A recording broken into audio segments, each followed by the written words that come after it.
Good evening, gentlemen and ladies. Good evening.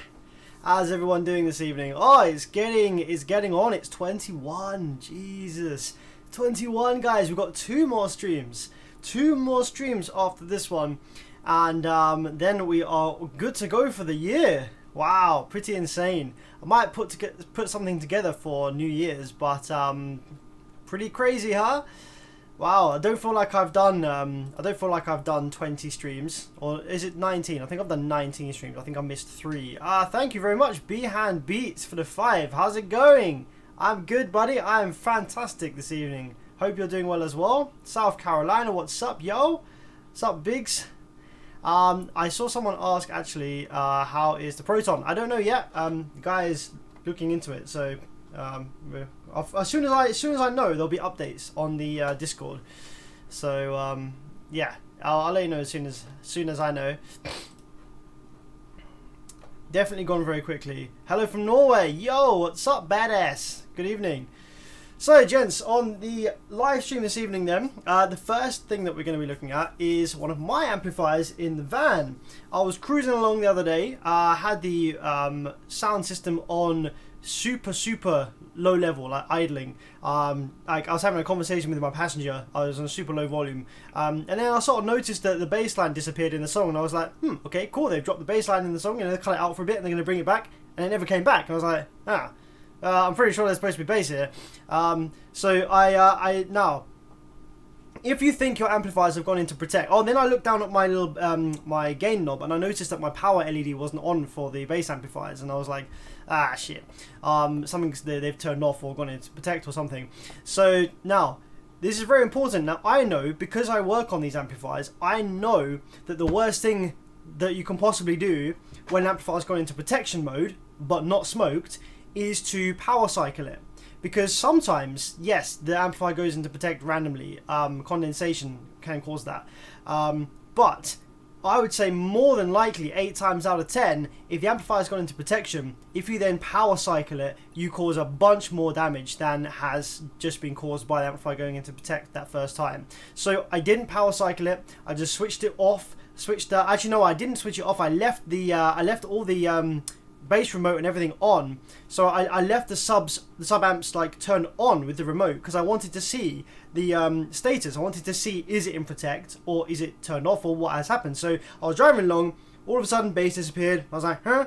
Looked down at my light. I was like, the light's gone off. Okay, well, let's leave it. Let's keep driving. I got to my destination, parked up, handbrake. If I can put it in neutral, because we drive manual in the UK, and I jumped around the back, looked at the back wall. I noticed that the slave amp was on and blue light, and the master amp, which is this one, was in protection. I was like, fuck. So if the amplifier's in protection, the worst thing you can do is turn it off and turn it back on again, because if it's got dead output FETs, then by offing and onning it again, you can completely smoke out the whole power supply section. So I didn't want to do that. I thought the best thing to do is just to pull it off the wall, bring it in the workshop, and see what's up, see what it is saying.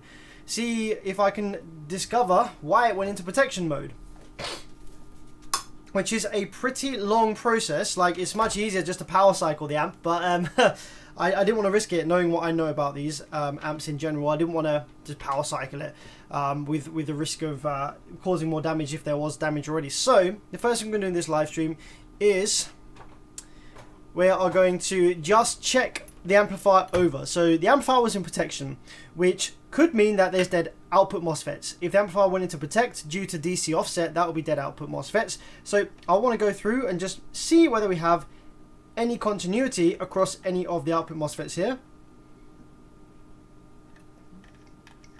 Okay, looking good so far. This amplifier consists of 2 separate amplifiers, have high side, low side, high side, and they parallel together after the filtration circuit. Okay, so this side is absolutely fine, no shorts over there. Let's check this side over here. No, that's absolutely fine. High side and low side. Okay, well, that's very weird. So we don't have any dead MOSFETs. So that means that the amplifier either went into protect. Now it wasn't hot because I was idling it and I felt the amps and they were stone cold. So it didn't go into protect. No, the amplifiers only have like a few modes of protection. Okay, amplifiers will go into protect if the voltage goes too high, voltage goes too low, overheat, DC offset on the speaker terminals. So if a MOSFET fails, it will send DC to the speaker terminals, and overcurrent. So 5 modes of protection, although 2 of them are just voltage protection under and over, so you can kind of count them as one. So there's 4 or 5 modes of protection. So I know that the voltage was good because the other amp stayed on. I've got my voltmeter hooked up to the amp terminals and I was idling and the alternator was charging 14.4. So it's not low voltage, it's not high voltage, it's not thermal because they were running idle and they weren't hot. So it's either overcurrent, which it's not overcurrent because I have disabled the overcurrent protection by jumping over these shunt resistors. So therefore, the last thing then is DC offset protection, which would usually only happen if there's dead MOSFETs or dead drive circuit. So that is still a possibility. So we only have one possible mode of protection that this amplifier could have had. Now there is a kind of sixth, there is a kind of ghosty sixth, and that is spontaneous random protection mode as a result of possible condensation. So it is very cold outside and the weather is inclement as fuck. It is so rainy and there's so much moisture in the air. Even when I was taking the amplifier off the back of the vehicle, off the back of the wall, all of the kind of power cables that I was pulling out, they had like kind of moisture residue just like chilling on them. They felt a bit wet, you know. Just everything outside is just freaking wet. Like everything. If you leave a cardboard box outside in like a sheltered section, then the cardboard absorbs all the moisture in the air and it just is wet. Everything is wet. So even inside the van, it's very humid in there, and yeah, condensation builds up very easily. So it's very possible that the condensation was just kind of chilling around on the board and it just leaked a little bit of voltage into the protection pin and threw it into protection. So now that we've confirmed that there's no dead output MOSFETs, we're going to just build a tiny bit of rail voltage into the amplifier to make sure that we have rail in all the correct places. You will have seen me do this a million times. If you have been watching me for any sort of couple of weeks or something, you would have seen me do this a million times. So what we do is we just take the oscilloscope probe, we throw it onto the power supply MOSFET drain, we pulse the remote just a touch, like that. That's all we do. And then we go over to the output section and we check to see whether there is voltage in the right places on the output FETs or not. So low side we should have negative, 0, negative, negative, 0, negative, yep. High side we should have 0, positive, 0, that's correct. High side 0, positive 0, low side negative 0, negative. That all looks good. So now we can power it up fully and see if it comes on. It does. Okay, so it must have been a cheeky bit of condensation or a ghost that threw this into protection mode. Very frustrating because I could, in this case, I could have just power cycled it and it would have come straight back on. But to be fair, if there was condensation chilling around on the board, do I really want to have that up and running while there's, you know, moisture chilling on the board? So, you know, I stand by my decision to not power cycle the board and just let it, just you know, to pull it off and just give it a once over as well. Like just give it a little health check.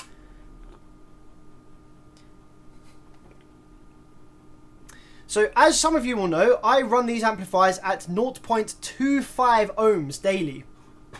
And I have been doing so for 2 years now. And they have been absolutely perfect. No issues whatsoever. This is the first time that either of them has ever gone into protection mode over the 2 years that I've been using them. I said that I have made some modifications to these amplifiers to make them happier at 0.25. But actually, after looking at this amp, I just reminded myself, I didn't do fuck all. I haven't modified. The only modification that I made to these amplifiers was I disabled the overcurrent protection. And to do that, all you have to do is, you see these shunt resistors? Wait, there's one here. So the overcurrent protection is handled by listening to voltage drop across this resistor. Now this might just look like a couple of bars to you, which it is. This is just a couple of like metal bars. But these will essentially be a very, very, very, very, very low resistance resistor. It's actually labelled on the board as R17, which you can't see because there's things in the way. But it's labelled up as R17 and R19, and on the other side you've got R47 and R45. So these are acting as resistors, and the amplifier is listening to voltage drop across these. And you can see these traces here. See these traces here? These go off to the output driver card to listen to the voltage drop across these. Or the muting circuit, whatever. And so, yeah, by lowering the resistance of these even further, by adding some copper wire here, some very thick copper wire lead, and kind of bridging over them, I then drastically lower the resistance even further, which prevents the voltage drop going across them, which then, you know, means that it doesn't go into overcurrent protection mode. So that's all I've done here, and that was actually, I did this before I was running the Zs. I did this when this amp was running at 0.5, I think. Was it? No, wasn't it running 0.2? No, I think it was running 0.5. I've got a feeling, I can't remember if this was running, I think this was running this was running 0.25 on a pair of DD3500 series 15s with like 700 series motors. Yeah, I definitely needed to disable the overcurrent for that, because yeah, that was really not so much impedance rise. So these were definitely like drew in some freaking power. But for the DD-Z4s, they rise so goddamn much. There is so much impedance rise with the Z4s, especially with the dual 2 ohm coils like I've got. So I've got two 15s, dual 2 ohms, all wired in parallel to 0.5, and then I have two of these amplifiers strapped, so each amp is seeing 0.25. And yeah, because the impedance rise is so high, they actually run call all day, and I probably don't even need these here. I don't think that the amplifiers even pass more current than they're designed to, even at 0.25 with the Z4s. I could probably just go ahead and remove that sort of modification there. But I thought that I had changed the output MOSFETs to higher current ones. I thought I changed the power supply FETs. I thought I'd done a bunch of stuff. But in reality, the only mods that I did was disable overcurrent protection and add these beefy ass speaker wires from the filtration circuit over to the speaker terminals. Because I assumed that this amplifier would just be running the speaker the speaker line through the traces on the board, and I thought, nah, you know, that's not enough. If I'm running at 0.25, that's quite considerable current down the speaker line, so I want some thick beefy speaker cables. So I just ran these additional red cables here to the speaker terminals over there. That's literally all I did. We've got original power supply FETs, original output FETs, original everything, and these amps have been absolutely fucking bulletproof for the last 2 years at 0.25. So yeah, pretty impressive. Slightly annoying that it's fine, because it's quite a bit of work to take this amp off the back of the wall, but it's whatever. I gave it a health check. It's good. Let's move on to the next amp. Tron, I know how to cut your box rise in half. You don't want to cut your box rise in half. The only time that you want to cut your box rise in half is if you're maxing out excursion before you're maxing out on power from the subs. Yeah, impedance rise, like box rise and impedance rise is actually desirable. That's what you want. You want decent amount of impedance rise, because it means your system is efficient, means your subs have strong motors, and it means that you can get loud on little power, you need less power supply requirements, etc. Impedance rise is very, very good. You want to have impedance rise. But the time when it becomes a problem is when you are just reaching a mechanical limit of your sub before you can put any power into it. In that case, you need to shrink the box, enlarge the port area, etc. Hertz SPL show amps. Any thoughts? There's various. Why are you guys all saying Alpine? What's up with Alpine? Jaden, hey, do a quick question. When checking for clipping with tweeter and diode, do I have to have a load subwoofer on my amplifier? If so, surely adding the extra tweeter will change the total load. No, Jaden. And I need to make a separate video on this. So many people get confused by this. Adding the tweeter and capacitor, it's not a diode by the way, it's a capacitor. So when you're checking for clipping, like in my clip detection video, the speaker and capacitor do not add any load to your subwoofer amplifier, because the capacitor is acting as a block filter. It's blocking the low frequencies. So obviously when your subwoofer amp is playing low frequencies, your subs are eating that up. But the small speaker it's all those low frequencies are blocked by the capacitor. If you read the resistance, the ohms of your speaker and capacitor network, it will read infinite because it just charges the capacitor. So adding the speaker and capacitor does not affect the load which the amplifier sees at all. Not at all. So you must do this with your load connected. You shouldn't do it with your load disconnected because your clipping point will be way higher than it is with your load connected. So have your subs hooked up and just connect up the little tweeter capacitor thing and just freaking play some bass and turn it up until you hear it bzz, bzz, bzz, bzz, and then just back off a little bit and then you're good. Some people even just leave the little buzzer hooked up to their bass amp at all times so they can hear if it's clipping. Like, I know a few guys that actually ran a little tweeter down by the dash, like they actually installed it like near the dash or under the seat or behind the seat or something in their headrest, connected to the bass amp at all times so that they can hear when their amp's clipping. Like, you can hear it straight away all times. You can just leave it hooked up. Can that moisture damage your speakers as well? It's not good.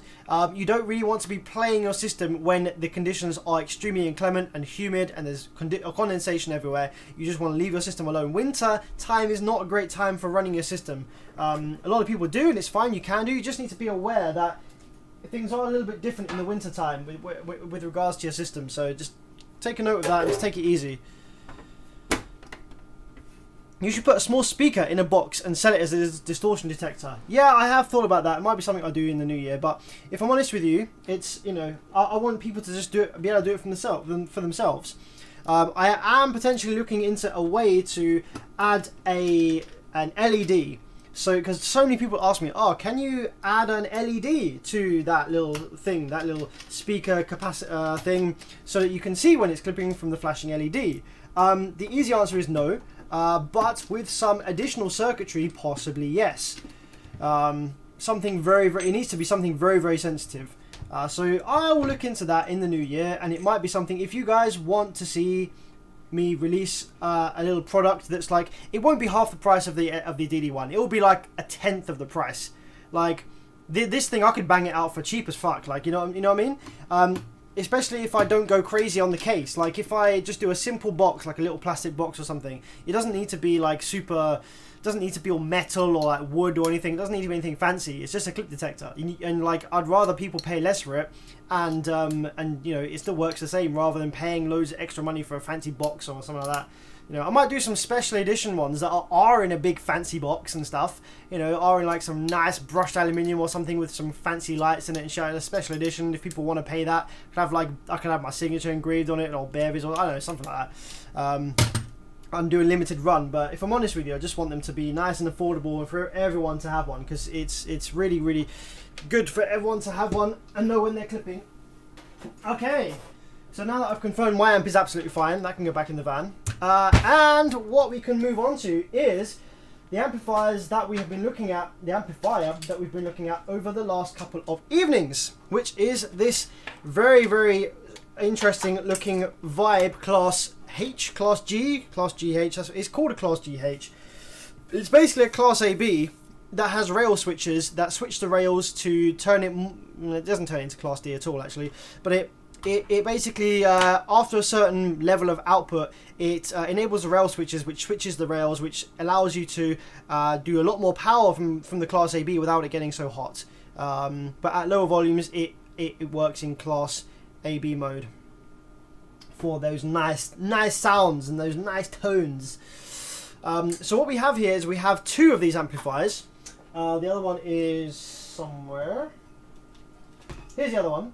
So I have two of these boards, and one of them was a donor board that I had just laying around, and this one is a customer's that he would like repaired. The problem with this one is it appears to have a dead PIC chip. A PIC chip is not replaceable because it's programmed by with firmware at the factory when these are made. So that's not replaceable. So what I can do is I can either take the PIC off of the donor board and whack that in here, but to be honest, this donor board that I have is actually in better condition than the one from the customer here anyway. Is it just me, or does it even have a bigger transformer? It looks like it has a bigger transformer. Is it just me, or does this donor board have a bigger transformer? Like, yeah, it does. What the hell? Okay, cheeky upgrade. I'm sure they're the same spec, but whatever. But obviously, this being a donor board, I have removed and I've stolen many parts from it over time. So I need to grab all of the parts from the customer's one and drop them into the donor here, so that we can now replace his one with the donor board with the good PRC on it. So I think let's get cracking with that. We need output transistors. We need to swap in one of the switching MOSFETs. There's a op amp over here, U9, that's missing. Few bits and pieces on here that we need to change. We've got all the power supply MOSFETs, luckily, so yeah, power supply is all ready to go. So it should be pretty simple, just nice and easy to swap out a bunch of these parts from here. Oh, and also it looks like we need the whole preamp board as well. Like the whole top preamp board here needs to come out as well and be swapped over. So let's remove that as well.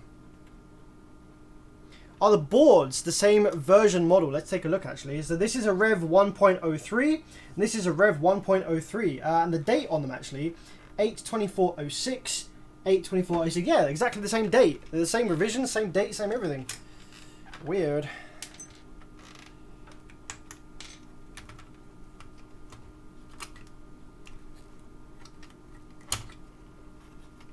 Okay, there's the preamp board. Put that to one side. Let's get swapperoobying then, shall we? Now, I think for this, we are going to probably use, I think we're going to use Maisie, because it's just a bit quicker to remove and swap out these large 247 size parts.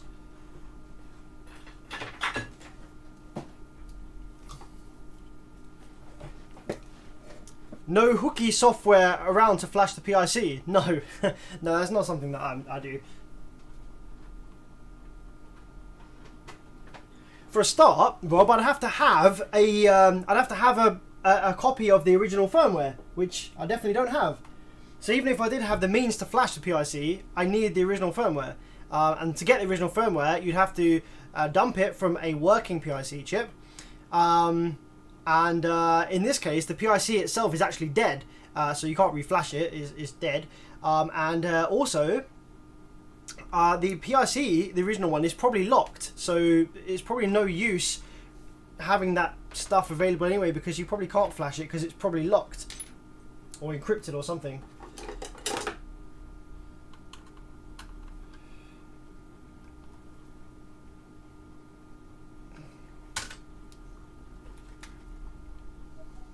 Are you able to explain why some DJ speaker have a couple of little bulbs in the crossover circuitry?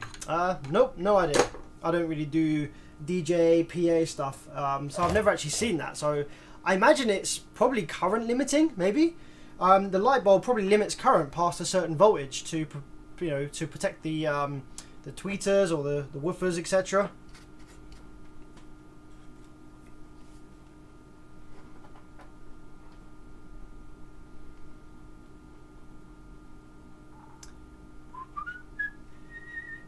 After all these days of streaming, I'm going to keep it going after Christmas. After Christmas, as I said, I think it was in yesterday's stream or the day before, I am planning to do like a weekly stream, or maybe a couple of streams a week or something like that. I want to try and keep it up. I can't do every day. It's far too taxing, but I can do like maybe a couple of times a week or once a week, perhaps, something like that.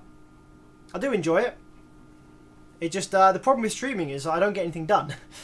Like if I'm streaming my repairs, it takes me like 10 times as long to actually do anything. Jay Holmes, sweetness is in here. Yes, my friend. Jay Holmes, how's it going? This live chat just got a whole lot sweeter. One a week is plenty. Yes, light bulbs are used to limit current, but they are a source of distortion.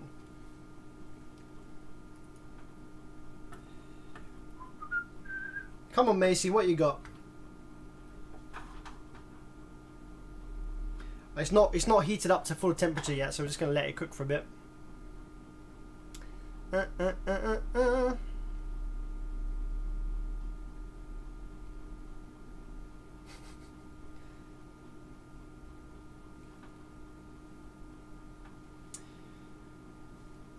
Christian said, Kiprian said, I use a MATS D200 amplifier, volume at 35%, and when I put it louder from car console, sometimes make a strong noise like sin signal at.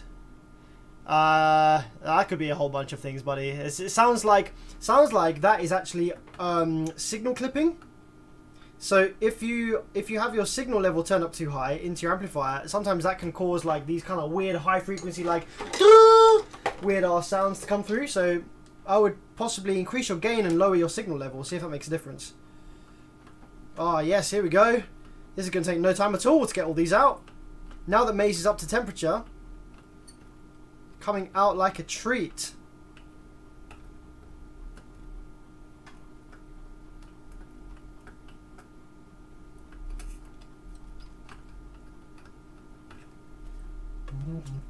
Problem is all the solder disappears through the hole.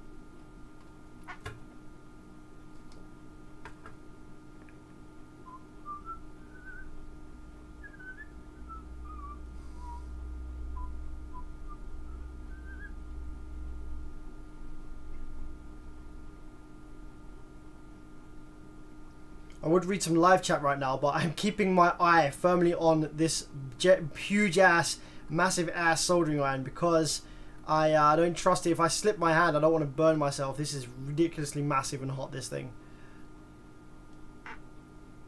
200 watts, this soldering iron. 200 watt soldering iron from the 80s, from the 1980s.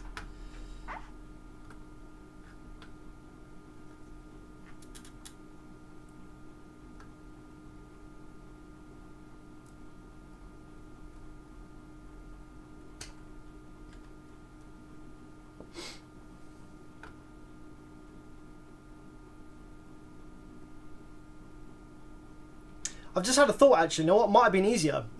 It might have been easier just to remove the PIC. Just to swap the PIC over here, that might have been a bit easier than doing all this, but this is more fun, hey? Get to use the big ass, massive ass soldering iron. And to be honest, this donor board is in better condition anyway, so...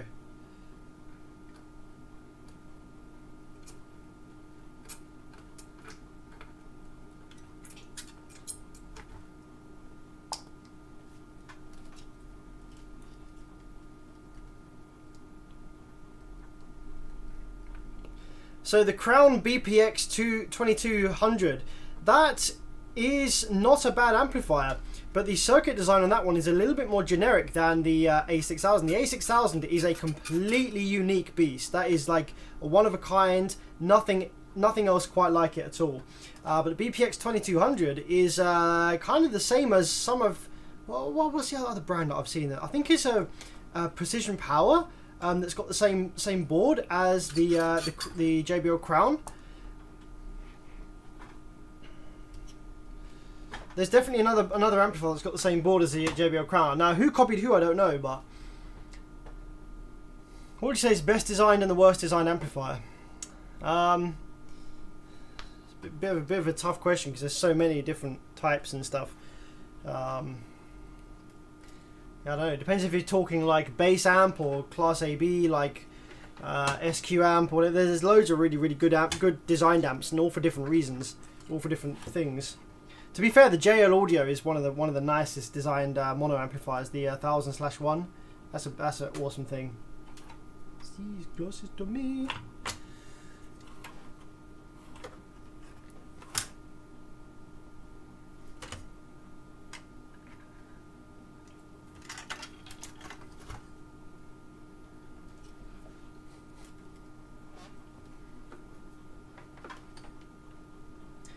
Oh, I can tell you the worst design. The worst designed car amplifiers are by a brand called Auna. A-U-N-A. They sell like hotcakes over here in the UK, and actually, if you take a look inside the amplifiers, they're rated at stupid things like 4,000 watts, 10,000 watts. But inside, they actually use the same amplifier ICs as a head unit. So yeah, these amplifiers don't really do much more power than a head unit does. Yet they say like 8,000 watts on them. They are the absolute pinnacle of misrepresentation of power figures. They are the absolute pinnacle of that.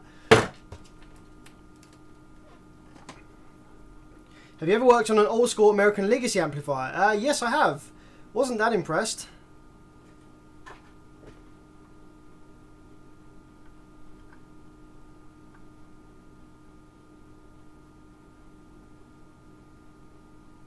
I actually took apart an American Legacy, or American Legacy, however you want to say it, as a donor board. Like, I took it apart, I was like, this is fucked, and this is like the bullshit amplifier, so I just kept it as spares, as a donor board. I still have it, I still have the board, I don't have the heatsink anymore.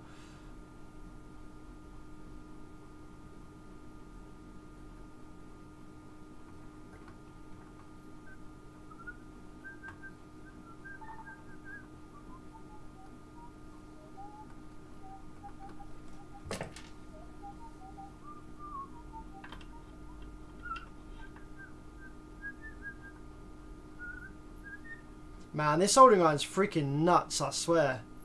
This is absolutely awesome. Such a good purchase, this. What a monster.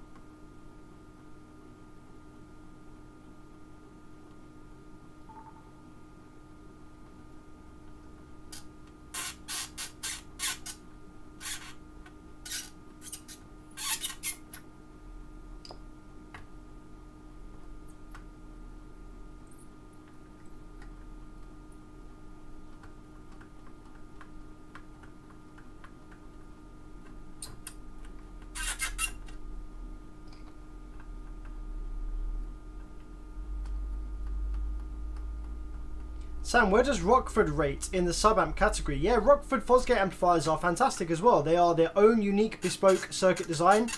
There's nothing else out there that has the Rockford circuit designs because they're designed in-house and they're bespoke, unique amplifier units. So I have a lot of respect for Rockford for that. They're designing something themselves. So C, the C's are closest to me. If we spin it that way around. The C's are on this side closest to me. So in the amplifier that we're actually going to be using these in, the C's should be on this side. Yes, they are. Awesome. 83Y. These are actually the same batch, which is fantastic.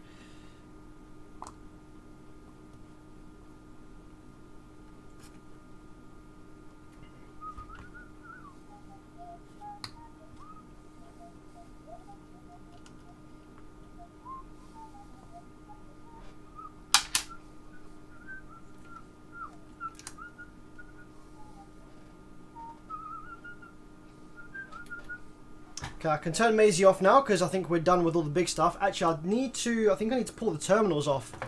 I think I need to pull the terminals off of this one. Oh, the terminals are pretty freaking bad, actually. I'm going to see if I've got... So the terminals on this board, these are currently in this condition. So, yeah, that's absolutely nasty. So what I'm going to do is I'm going to see if I can find some replacement terminals from a donor board somewhere. But I'll probably do that at a later date. I won't waste a bunch of live stream time searching through my donor bins for replacement terminals. So what we'll do is, just for the time being, we'll get this up and running just by hooking the wires up directly to the PCB, and then we'll look at the terminal stuff at another date, another time, another place. Thanks, Maisie. Off you go.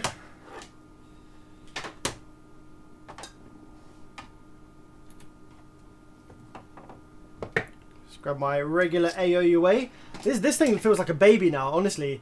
Like, handling this little soldering iron now, after handling that great big thing, this feels like freaking nothing.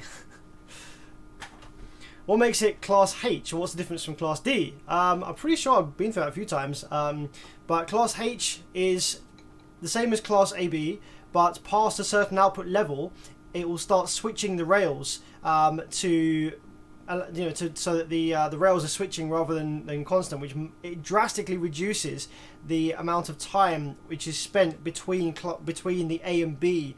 The output transistors are not turned on together for basically barely any period of time, and it also drastically decreases the overall amount of time that the transistors are on when the audio is passing.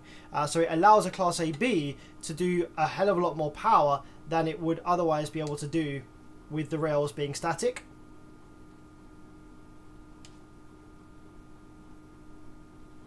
So I'm pretty sure lots of crown amplifiers, like PA crown amplifiers, I'm pretty sure they're mostly, a lot of the time, they're Class H, or a variety of Class H. They're sort of Class AB, but they switch the rails when they get past a certain power level. And it helps a Class AB sounding amplifier get really loud.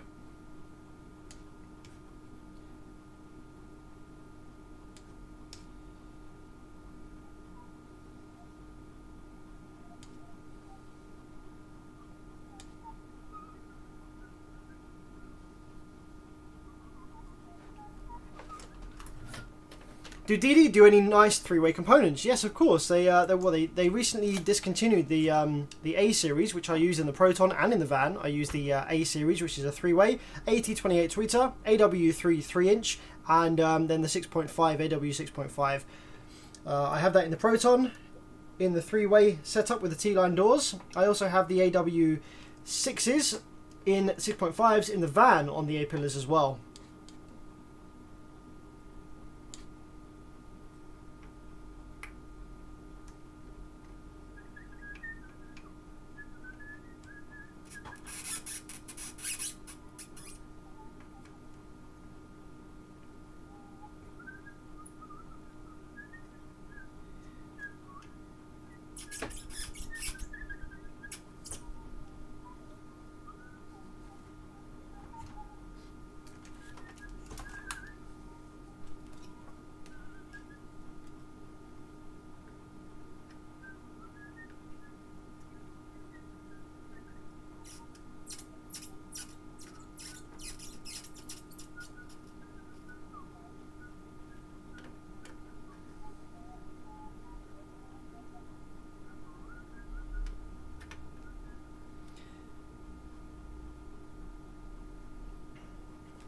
The vias on this board for the component legs are actually only just ever so slightly bigger than the component legs themselves, so soldering these in is a bit of a pain in the butt, because especially since these are parts which I've swapped from a donor board, the legs already have some solder on them, and even just like 1/10 of a millimeter extra thickness causes issues with them going in. So we're just going to take some solder wick right now and see if we can just wick away some of that excess solder on the legs there. Get rid of that.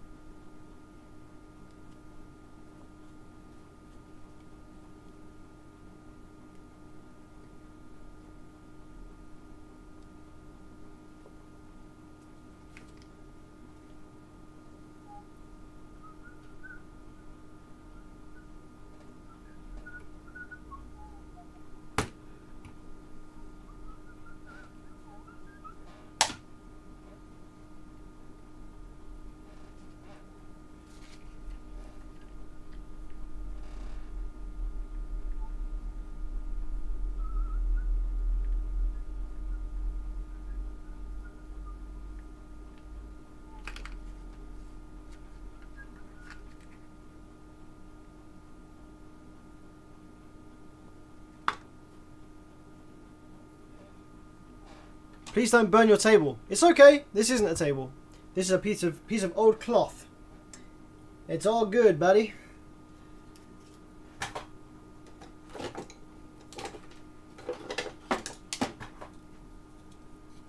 Try a thin razor blade and peel off the solder. That's not actually a bad idea, you know, because solder is very, very soft. Let's give that a go next on the next one. Actually, I want to see how effective that is. It sparked my interest. Mike Honda, dude, thank you for the 25. Holy crap! Wait a sec. What does that say? Good day, friend. All here in the stream. Big day today. Big day today for all to dream big and become our own master of craft. Started my reading of Perry's Guide. Thanks, Sam, for the influence. Hertz will never beat us. Jokes, yeah. The Hertz never did beat us. We freaking beat the Hertz. Awesome. Yeah, Perry's Guide is absolutely monstrous in terms of the amount of information which is included in the guide. So I highly recommend, if you are interested in getting into amplifier repair yourself, go ahead and buy Perry's Guide. I think it's like $40. One of the best $40 you'll ever spend if you're really interested in this stuff. It will open your eyes to so much stuff about not just car amplifiers but electronics in general and how so many things work. And it's written really well. So I would go and give that a cheeky purchase if you are interested. And no, it's not sponsored by Perry's Guide. Perry has never once asked me or said anything, actually. He's never even acknowledged me, or you know, the fact that I probably am responsible for many purchases of his guide. But it's cool. I just recommend it because I think it's a really good thing to have, and it's a really good source of information. So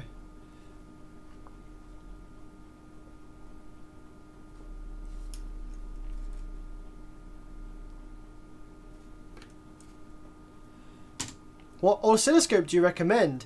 Honestly, I would have recommended you something like the one that I use, but since seeing all the kind of more modern ones with the LCD screens and the different colors per channel, I'm actually kind of craving after an oscilloscope that gives me different colors for each channel. So my oscilloscope, obviously, it's fantastic. Don't get me wrong, this is an absolute beast-ass oscilloscope, but I would quite like channel 1 and 2 to be different colors, because sometimes it's a bit difficult to differentiate between the two if the traces overlap each other. I'd also like one with a completely usable 4 channels. So my scope is 4 channels, but I only get channels 1 and 2 with full vertical divide control. The other 2 channels I only get to choose between, what is it, 5 and 1 volt or 5 volt divide, and that's it. I can't go any higher than that. So I would quite like a fully usable 4 channels worth of input, and I would quite like different colors on the screen for each channel, and I would also quite like the ability to log data. So I get some amplifiers I get with intermittent faults. So what I quite like to do, I'd quite like to be able to hook the amplifier up in the workbench, you know, hook it up doing something on the scope, and then walk away from it for like a couple of hours. And then I'd like to be able to look back at the data that the oscilloscope read from the amplifier.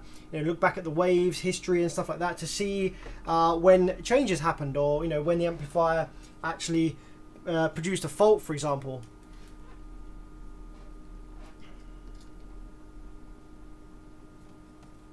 So I think that is an upgrade that I'll be looking into in the not too distant future. Would be a slight oscilloscope upgrade. Something to include some of those features that I mentioned just now.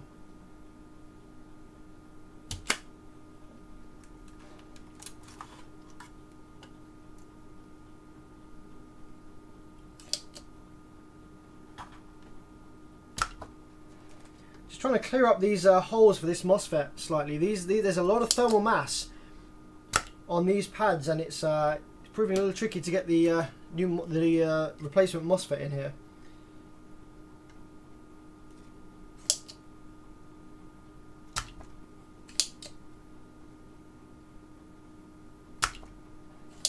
There we go, nothing a cheeky AOUA can't handle.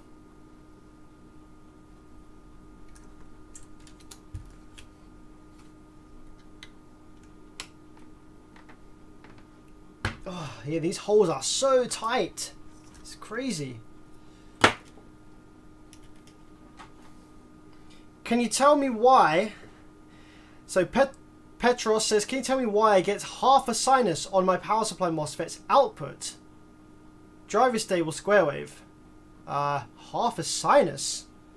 I don't quite know what you mean. I've not seen that myself. Send me a picture of the wave that you see on your scope. Send me a picture to my BearVids Facebook page and I'll have a look. It could be that it's a regulated power supply and that the dead time is quite high, and when that happens you get this kind of really weird looking wave on the drains of the power supply MOSFET. So it could be regulated supply, but send me a picture and I'll let you know.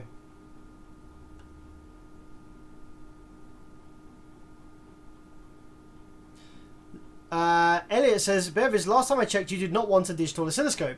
Well, newsflash, this is a digital oscilloscope. Everything about it is digital. It has it has firmware. It's software based. I can play Tetris on it. The only thing that differs from this one to the other digital oscilloscopes that you're referring to is that this one has a CRT monitor and the others have LCD display. So one of the things which I need my oscilloscope to be is I need it to be absolutely instantaneous. I need it to have absolutely no screen delay, no lag, no input lag, or kind of like delay in you know, displaying the wave or calculating anything. I need it to be absolutely instantaneous. It's very important to me that it is instantaneous. So this one, it's not really an analog scope, even though it looks like one, because it has the CRT display. It kind of looks like an old school analog scope, but it's not. It's completely digital, and you could probably replace the CRT display here with an LCD if you knew what you were doing. That could be very possible. So it has storage. Yes, Elliot, it does have storage. I can store a wave. Look, check it out. Let's store a wave here. Let's get my probe. Let's take a 50 hertz from my finger. There's 50 hertz from my finger, and I can go ahead and go to trace memory, save to memory 1, and then I can get rid of probe 1, so we have nothing on the screen at all. It's not displaying any of the channels, and I can go to trace, recall, trace mem 1. There we go. So that's the memoried trace of number 1, and I can also do what is on trace 2 actually? Anything? No, nothing on trace 2. Clear mem 1. Set up memory, save. I've not actually done a bunch of these settings. Default setup, undo auto scale. Yeah, there's a bunch of awesome features on this. I can also print the screen to a printer, perhaps.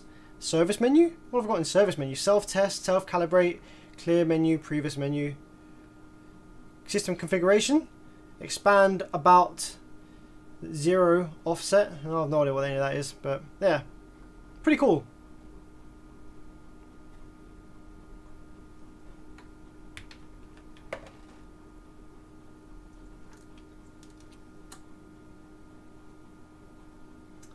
Okay, so that's one side of outputs all loaded up. Let's load up the other one.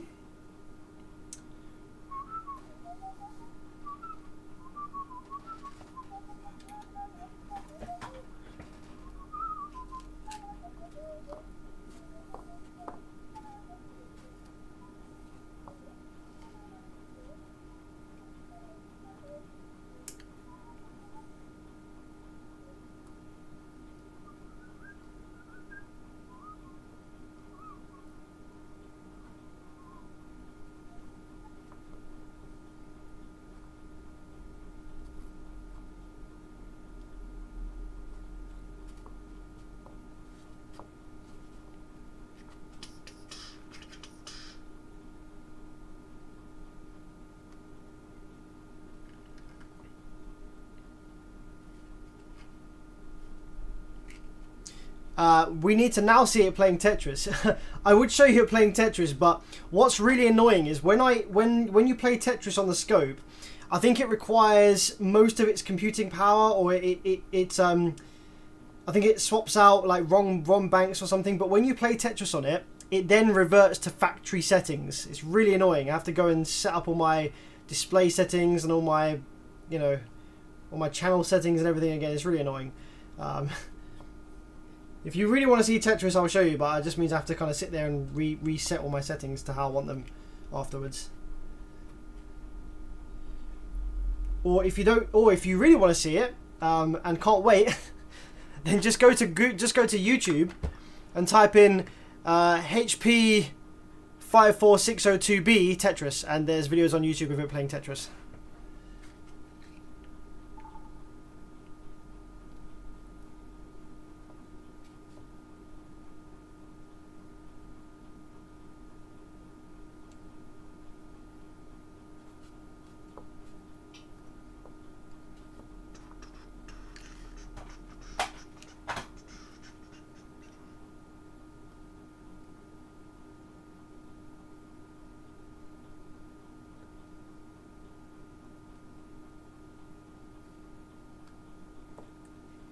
I think it seems to be a bit of a recurring Easter egg with HP. So all the HP Agilent scopes, depending on how powerful they are, they all have games built in. So some of the like super more powerful HP scopes actually have much more complex games built into them.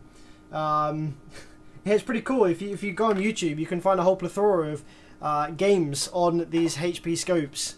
It's pretty entertaining to see what they've actually managed to squeeze onto some of them.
Is that copper piece of strip taking all the old solder off? Yeah, it's called solder wick. It's really cool stuff.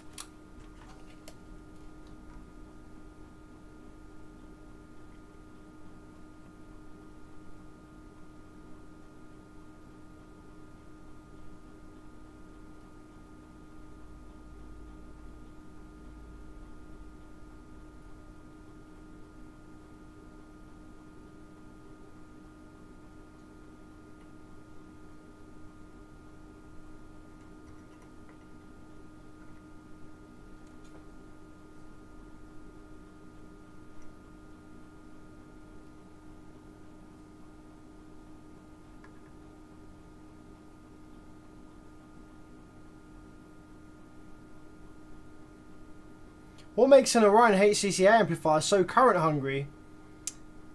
And what's your opinion on them? So the Orion HCCA amplifiers, they're actually much bigger amplifiers than you think that they are, which is why you think that they're current hungry. They're not particularly current hungry, they're not particularly inefficient for what they are. But the reason that you feel like they're current hungry is because actually the D5000 you think is a 2500 watt amplifier, but actually it's 3200 watts is what it actually benches. So the reason it feels current hungry is just because you're actually running a much bigger amplifier than you think you are. The same thing goes for the JBL 14001. So many people are like, the 14001, it's so hungry, the voltage drop, you know, it draws so much power from your electrical charging system. Well, not really, no, it's actually a very efficient amplifier. The difference is that you think it's doing 1400 watts, whereas actually it's doing near on 2K.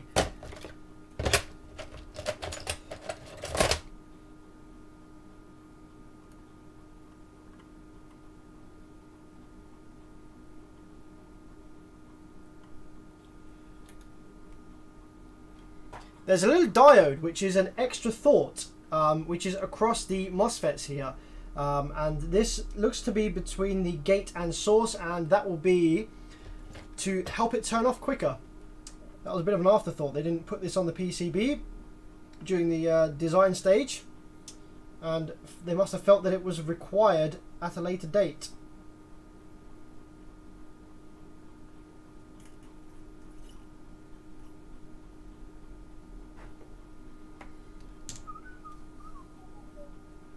Okay, that's all of the outputs and the switcher MOSFET in place now. We are missing one operational amplifier from the preamp section, which is a... oh, what is it? NE5532. So let's grab that out of the board real quick. I wonder if we can hot air it out. I usually hot air op amps out of these boards. Well, it's right next to that network connector, so I might just do a normal job of sucking the holes of solder. Take it out normally, perhaps.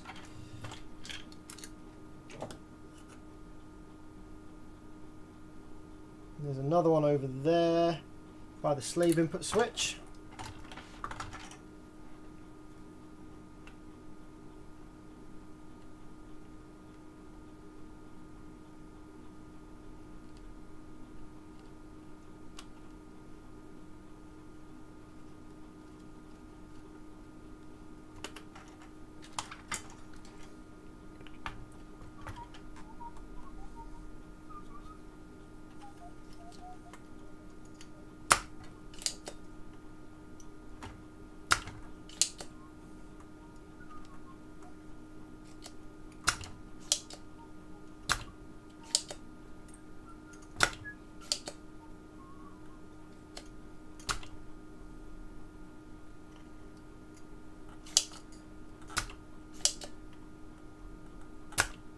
Now these holes are too small to successfully suck the holder from. I'm not going to be able to get a pull on it from the other side. So we're going to hot air it out from the top. So let's turn my hot air station on, crank up to about 400 degrees.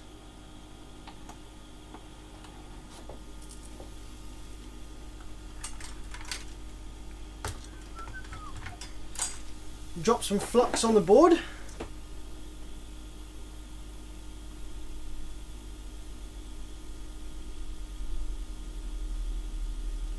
There we go.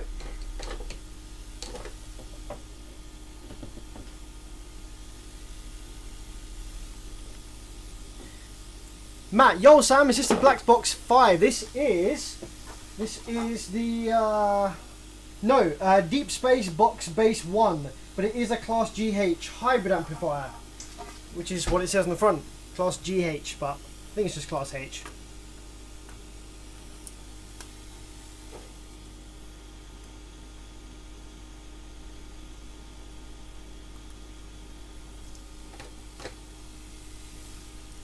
Bevins, how does your amp design progress? Oh, it's only a thought just now, man. There's no progress on it whatsoever.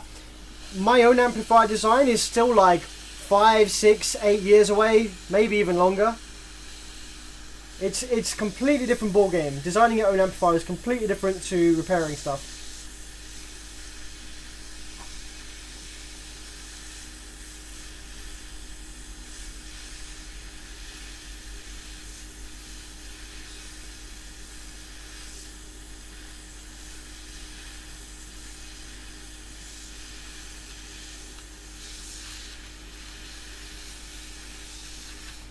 There we go. That's so much easier doing with a hot air.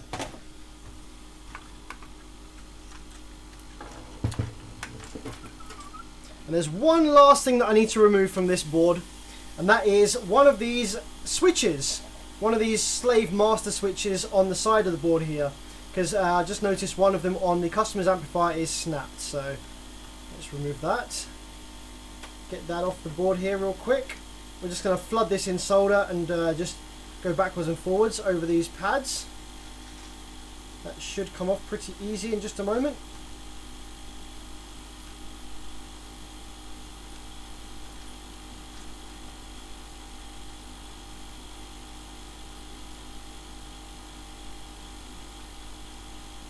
Maybe.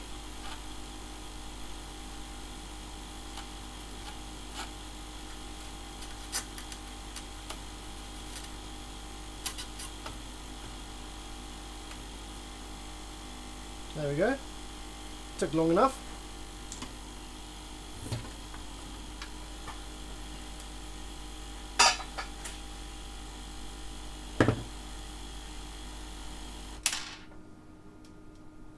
It's your amp, you can have your wine. We've moved on from that, unfortunately. It's not my amplifier anymore, this is a customer's amp. We checked out my amp at the start of the stream and it was absolutely fine. There's nothing wrong with my amp, which is kind of annoying because it is was a bit of a ball ache to take off of the wall in the car, but never mind.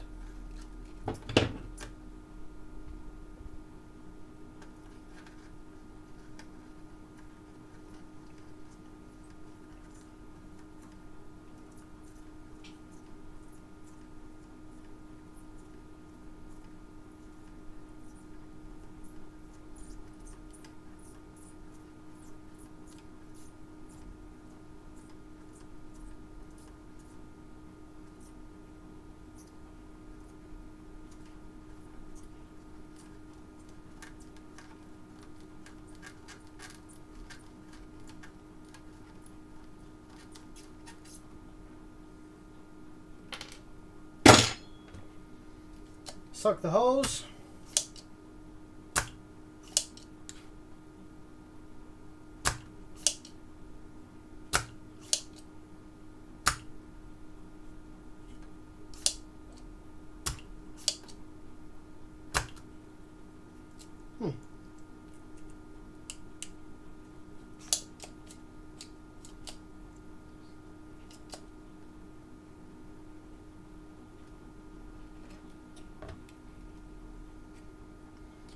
Lol, just seeing your comment from 3 years ago on Jay Carlson's video where you discovered your scope has Tetris.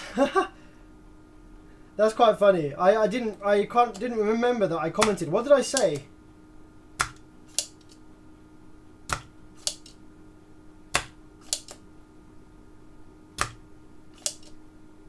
I was probably quite surprised, wasn't I? Was I quite surprised at that?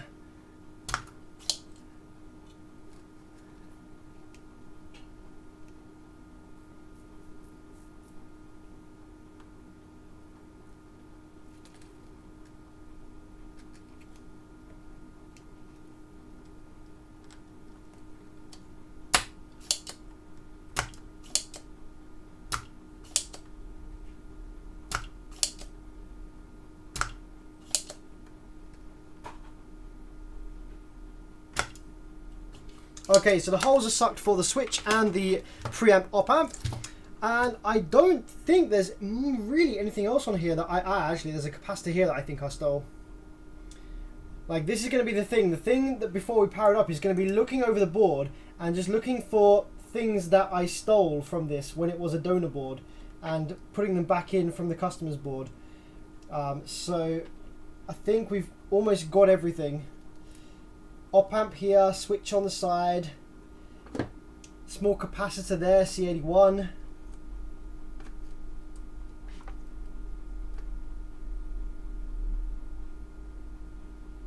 Outputs.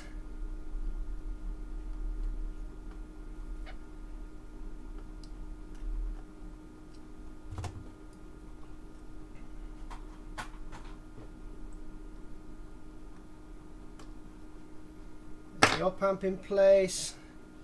Let's use our solder wick again on the switch because there's a nice ball of solder just chilling there on one of the legs. Let's get rid of that.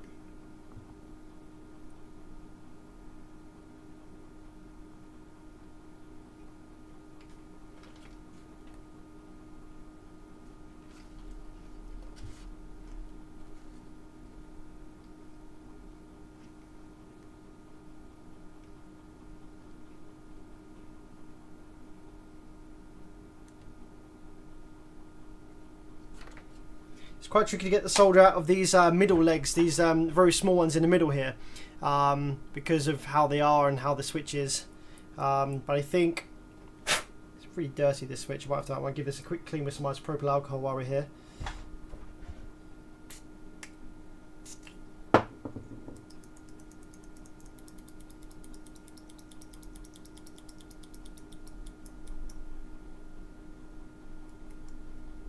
Matt says, yeah, but we chatted about one of these a while back, I'm determined it wasn't even worth working on. It depends what's up with it.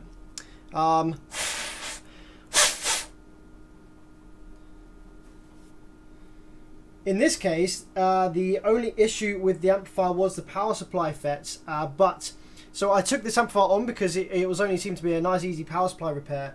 However, it has turned into a kind of full rebuild, because the PIC chip was dead, which I didn't envision happening. It's quite rare to happen on these. So with the PIC chip dead, unfortunately we have to turn to one of my donor boards here because I don't want to overheat the PIC chip by removing it, which is one of the reasons why we're grabbing a donor board. And also one of the reasons I took it was because I thought it'd be an interesting live stream as well. That's another reason I took it. Like this amplifier, yeah, this is taking way more time than it's worth, kind of thing, you know, in terms of like actually making money from a repair. It's not really worth it, but to do a live stream on it, I thought it'd be pretty interesting because it's a little bit different to your standard Class D everyday stuff.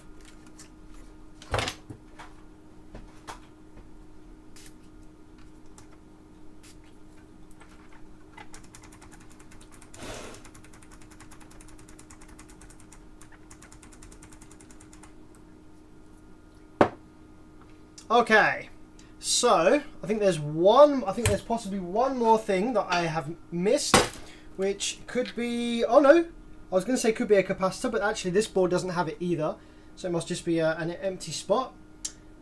I think that we have fitted everything back in place now that I possibly stole from this board.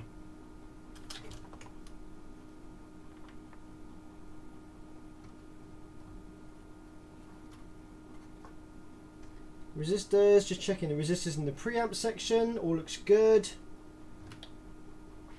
PIC area, diodes, output section, driver board, big diodes, power supply drive circuits, rectifiers. Yeah. Okay. Let's just solder in the op amp. Last thing, just to solder that in because I forgot to solder it in. Then we can power it up, and there's an interesting way that we have to power this up. So if you were ever working on one of these, which I doubt you ever will, because I think this is like a UK only amp brand kind of mostly, so I doubt you'll come across many of these. However, if you do come across this or a similar amplifier, there is a specific way which these must be powered up, and it's really annoying. It involves me needing to bust out my super capacitor bank, my super caps. Very annoying.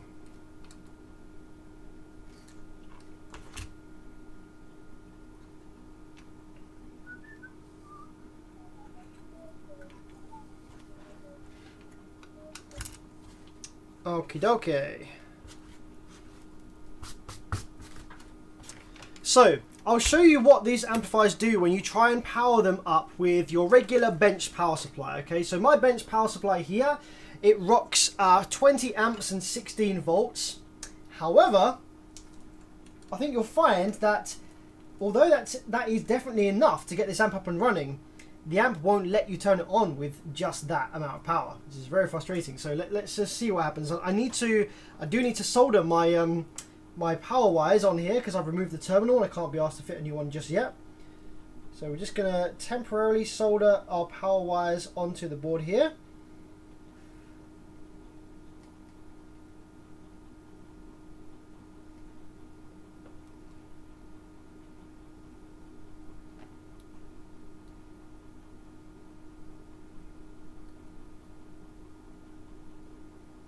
There we go.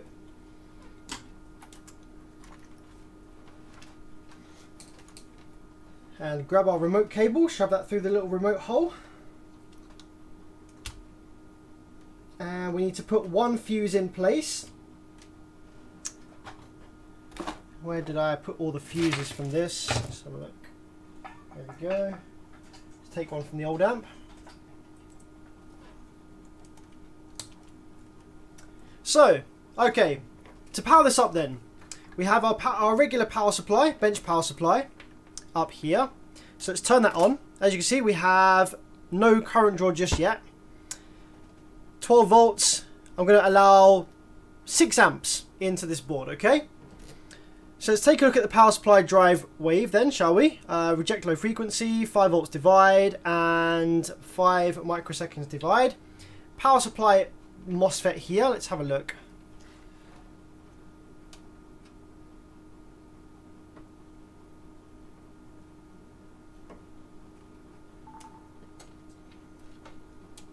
I just want to try and get rid of the noise that's currently on my scope. Like every now and then recently, I get this noise on my scope. I don't quite know where it comes from, but it's a ground issue, because if I touch the ground, then it stops doing it. I haven't had that before. It's like very recent thing that's come about, and it only happens sometimes. It's kind of strange, kind of a bit annoying.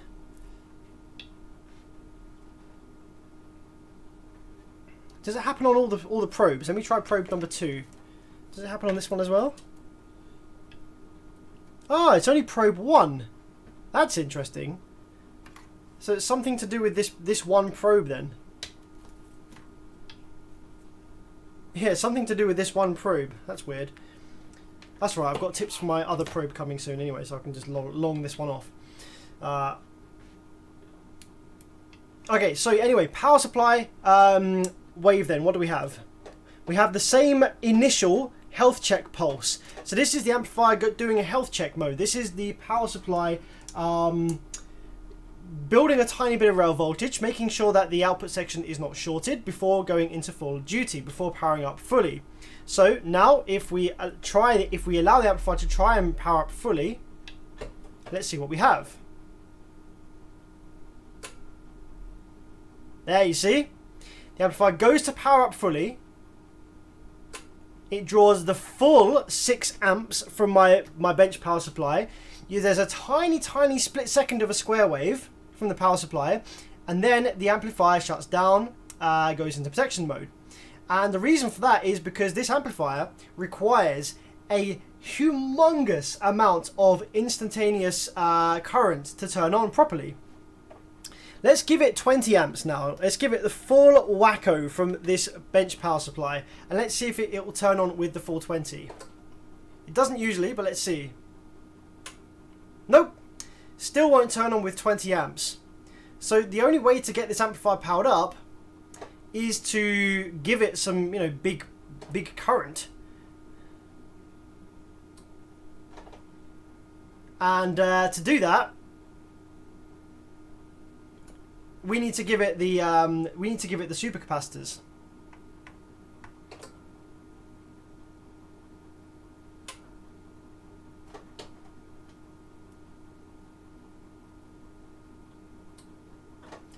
And every time it tries to power up like that, it actually heats up the power supply effects ever so slightly, or usually does. They're actually pretty cold at the moment, but usually it heats up the power supply effects when you try and do that. Look at this. Check this out. Check out how conductive I am. So if I touch the probe of my oscilloscope here, you can see here that we've got 50 hertz, whatever noise. But if I touch the 12 volts on the MOSFET drain here, or here, look, I get DC offset. I get DC offset on the scope. So the 12 volts is actually going through me into the oscilloscope. I'm dropping, what is that, 1 volt, I think? Pretty cool.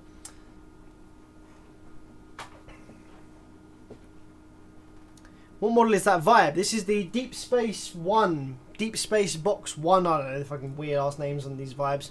So, then, I believe this amplifier is going to operate just fine, but we do need to supply it with some big current in order to turn on.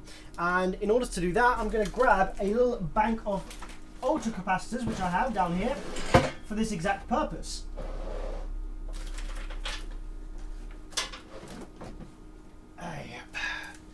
There we go. Here's a very dangerous looking contraption. So this is just one bank of ultra capacitors. Got 6 cells in series, or 6 capacitors in series here to give us a kind of 12, 14 volt rating. So firstly we need to charge these up from the bench power supply. Get these charged up nicely. Let's get these on the bench as well. Move this to one side a little bit.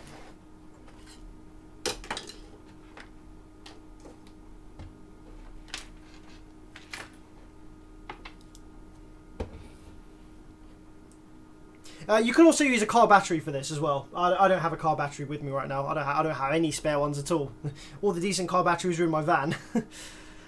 So yeah, in order to charge this, we obviously need to hook it up to the bench supply.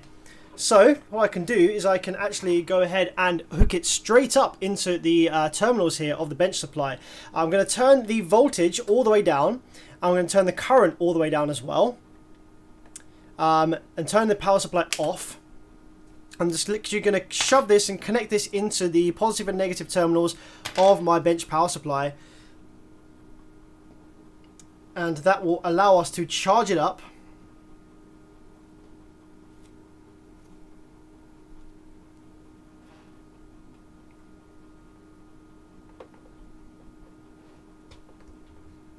Fucking wires come off. Hold on a minute, guys.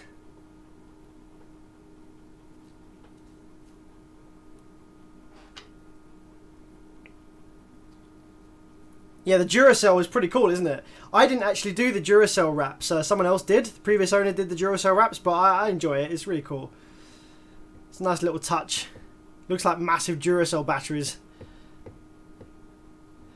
What's good, Bearvids? Would you be willing to help me out? I'm attempting to repair a few amps. Lanzar Vector, 2 Hyphonics, 1 Sony X-Plod. Yeah, happy to help you out. But obviously bear in mind that those amplifiers aren't usually worth repairing. Although if you're trying to learn amplifier repair, then they're great ones to learn on.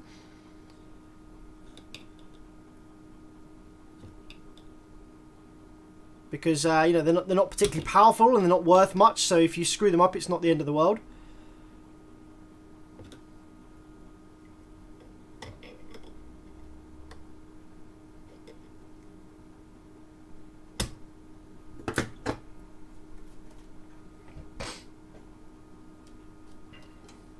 Dennis, hey there, I'm Dennis, good channel. Thank you very much, Dennis, I appreciate the compliment. I'm sure your channel is great as well.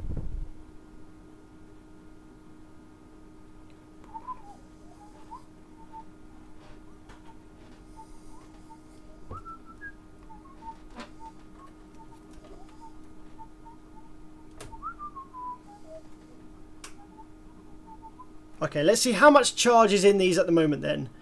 Okay, there's 9 volts in these caps at the moment, so we need to go just above 9 volts so that we can actually start to charge these. So you see now, by holding these in here like this, we are actually charging these supercapacitors. If I give it more than an amp, it's taking 6 amps here. And you can see that obviously as they charge, the current draw goes down. 4.5, 3... It's slowly decreasing as they start to charge up.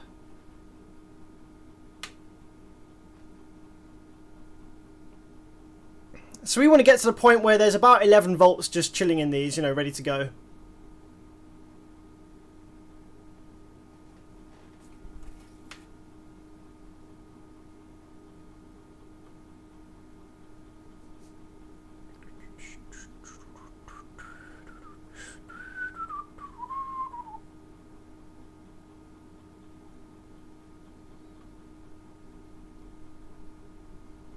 Where did you get the caps from? I bought them from someone. It's usually where you tend to get stuff from.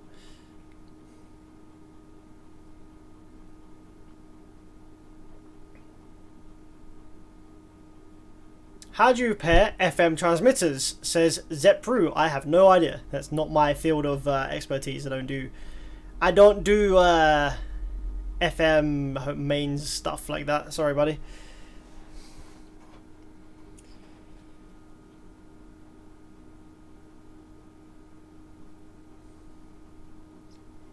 Okay, well, 1.6 amps, almost there. Almost there.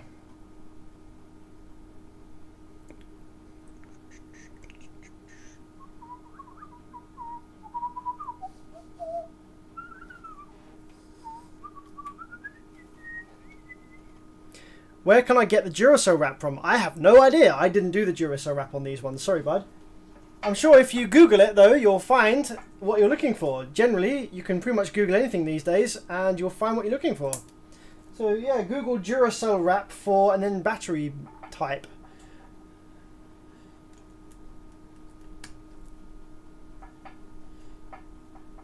1 amp. We only have 1 amp left worth of draw.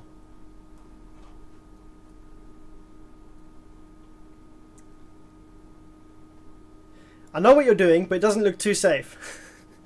Not particularly safe. I mean, it's fine. It's low voltage. There's a lot of current in these capacitors, for sure. It's not the most safe. Did I miss you working on your own amp? Yes. If so, what was wrong with it? Jason, there was nothing wrong with it. It was a false alarm. It went into protection, probably from condensation.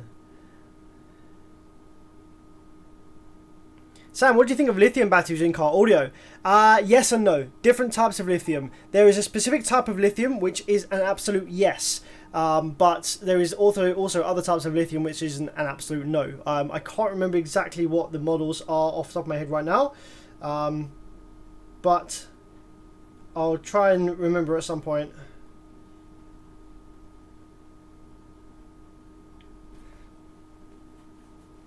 There's some batteries that were made and specifically designed for buses in China.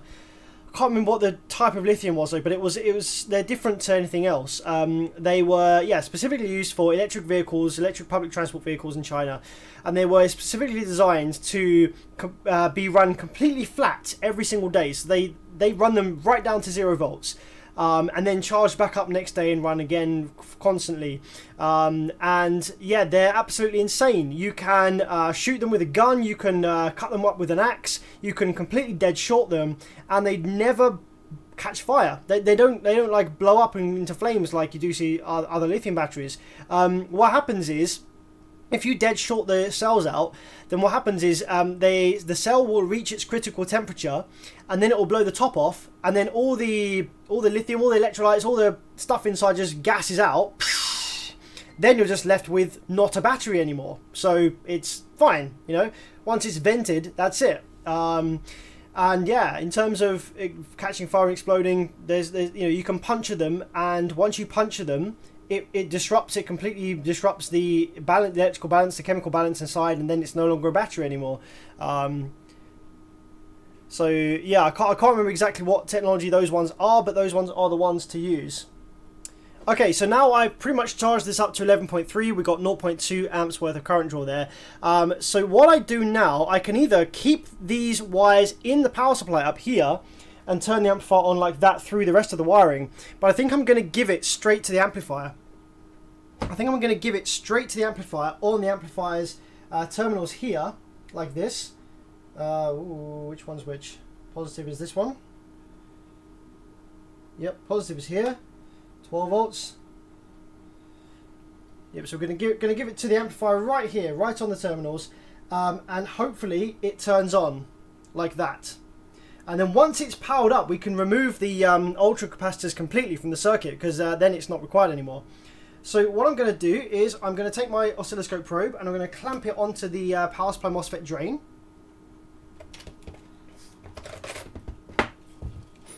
If I can find my little clip for the probe. Is that one going to work? Nope. Where's my little clip that works? Maybe it's this one.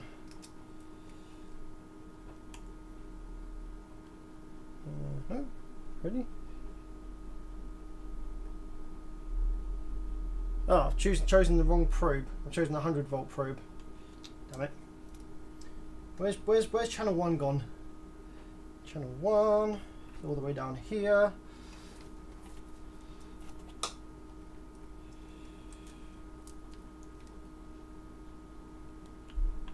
There we go. Okay, so now hopefully this should work. The amplifier should work absolutely fine. I don't think there's any problems with the output section, but there is a potential here for it to go bang, obviously, because we are supplying it with some high current burst potential. So, with that in mind, let's turn her on and see if it will come on this time fully.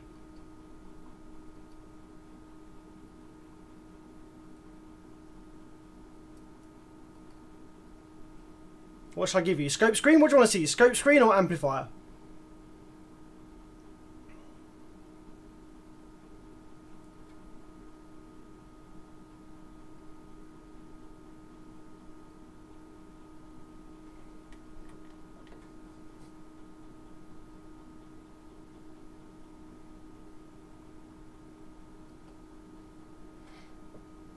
You want to see the amplifier. Okay, we got the scope in the top corner, so you can see that anyway. I might need to increase the voltage above 11.3. I've just remembered this. I think this might need like 14 volts to come on properly. But let's have a look and let's have a go and let's see if it comes on now. Okay, so it still doesn't actually come on. It still just goes into overcurrent, like low voltage protect. So I think I need to increase the voltage actually a little bit. From 11.3, let's go up to 13 volts. Because that will allow a little bit more energy into the board when it tries to power up fully. We're going to get some crazy current draw because these super ultra caps need to charge back up. Yep, so they are currently charging at 7 amps. Up to 13 volts from 11.8 or 11.2, whatever it was.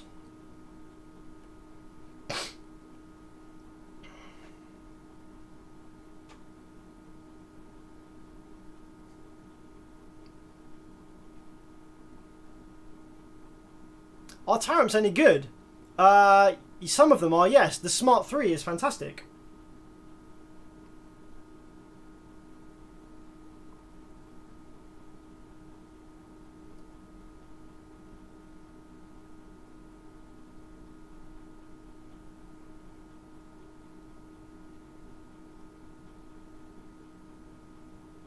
What do you use? The Akai down there.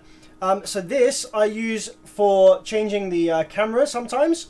I've got 3-foot pedals, but all the additional cameras are on there. I also use that for sound effects, and I use it for, just random shit really. Anything that I need, any extra buttons in my live stream that I need.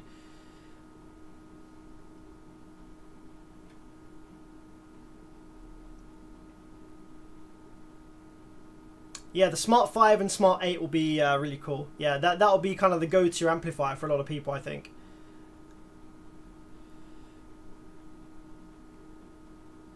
Okay, so let's try 13 volts now. Let's try 13 volts. Let's see if it comes on at 13 volts. Okay, ready?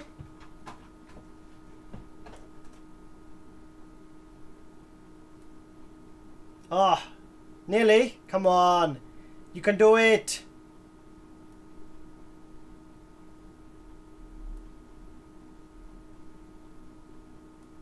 Ah.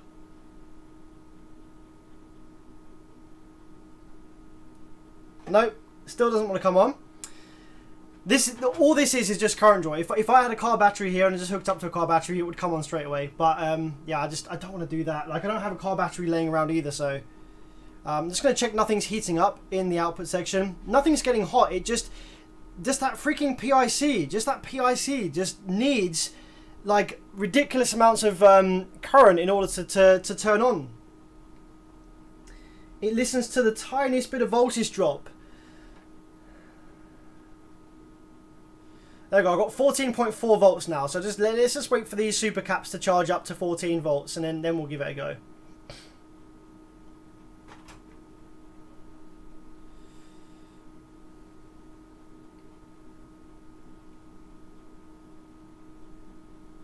Although I am tempted to just call this a day now. Like, I think this amplifier is repaired. The fact that it's giving out those nice power supply waves, I'm pretty sure the output section is absolutely fine. So I could just let the customer test it. Are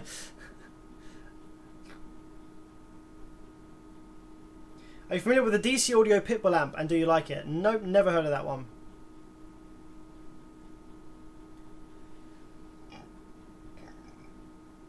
Bigger smart amps are on the way. Awesome. I knew there would be. It was a given, wasn't it?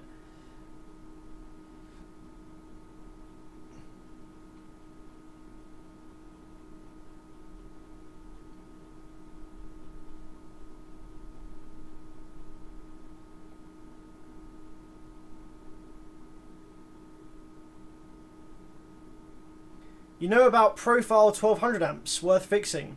Do you mean Genesis Profile or just Profile? Because Genesis Profile are worth fixing. I don't think I've heard of just Profile. Remember, I'm over here in the UK. We don't necessarily get a lot of the brands that you guys over in the States get. Someone just mentioned your speaker clip detector. Does that not change the impedance? Oh man, we had this question, like, I get this question like once a week. No, it doesn't change the impedance that the amplifier sees because the capacitor acts as a block. It blocks. It doesn't affect the impedance the amplifier sees in any way because you're not just hooking a speaker up, you're hooking a capacitor in series, which is acting as a pretty much infinite resistance. If you take your multimeter and you read the resistance of your speaker cap combo, you'll notice that the resistance is just infinite. Now, if the frequency which the amplifier was playing was above the fundamental high pass frequency of the capacitor you were using, then yes, the amplifier would see the load. However, your amplifiers are playing from 20 Hertz to, I don't know, maximum of 200 Hertz. That capacitor is blocking anything under like 3 kilohertz. So no, the amplifier is going to see that capacitor speaker combo as a pretty much infinite resistance, and it doesn't even know it's there.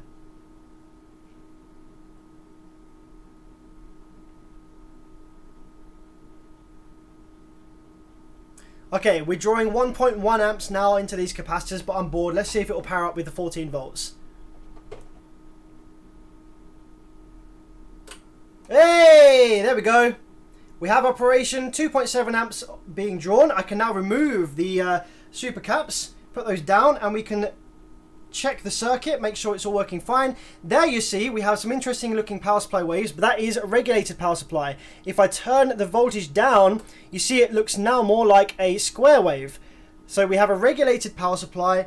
We don't have any DC on the outputs of the speaker terminals. That's a good sign.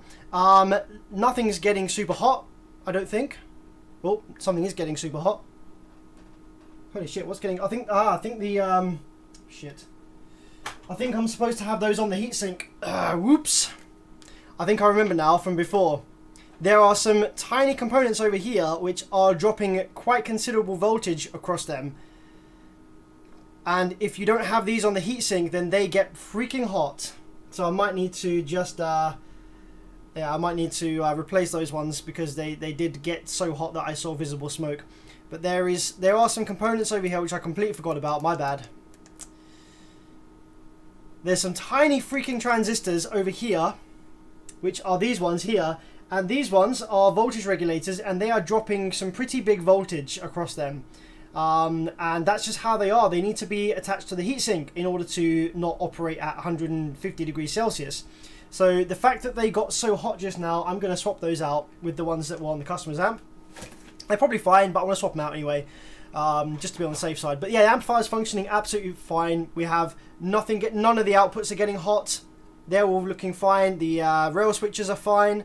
So that's a wrap. That's a repair. Once I've changed out the, it's just for good measure. Like it got really hot. Like I saw like a little bit of smoke, so I want to replace them. Obviously, it's not good for it to get that hot. But yeah, that's good to go.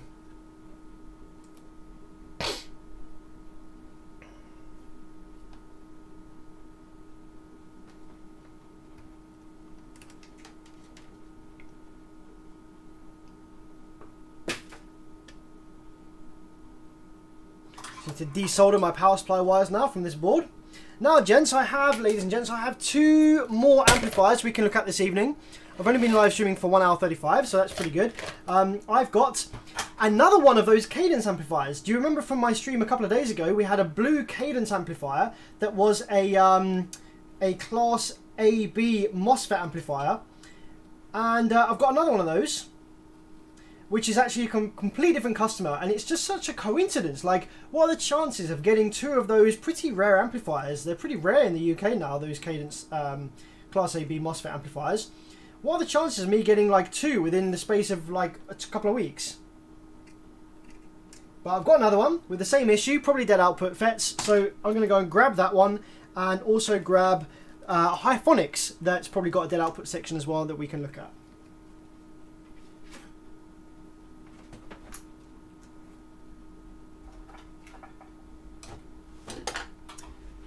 Okay, now I need to put my ultra caps away and not short them out against each other. I have these little wire nuts that I just screw onto the ends of the cables. It's a bit nicer than you know, getting duct tape all over sticky over the ends of the wire. So I just screw these caps on, and then they can't short themselves out.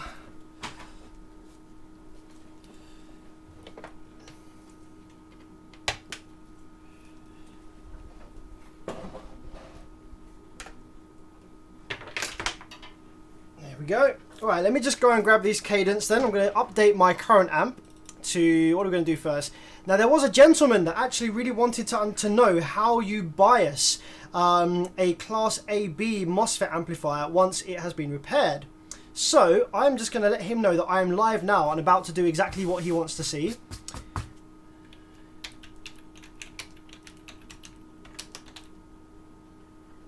Cadence MOSFET AB. Yo, Tom, how's it going? Picked me up a pair of Pinnacle speakers last night. Cheap. Diamond tweeters. Very nice, man. Lucky guy. Enjoy.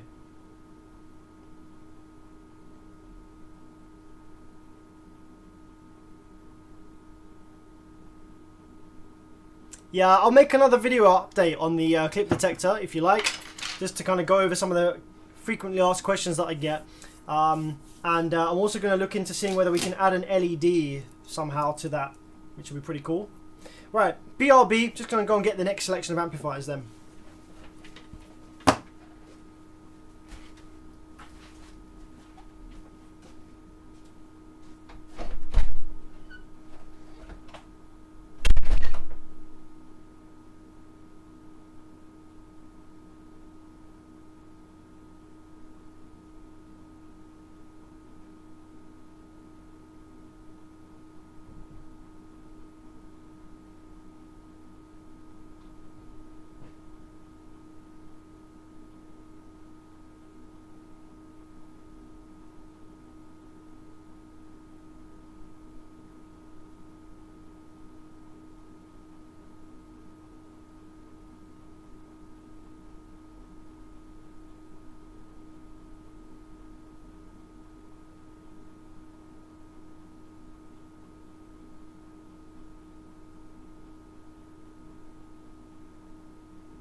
Okay, 2 fresh amplifiers ready to look at.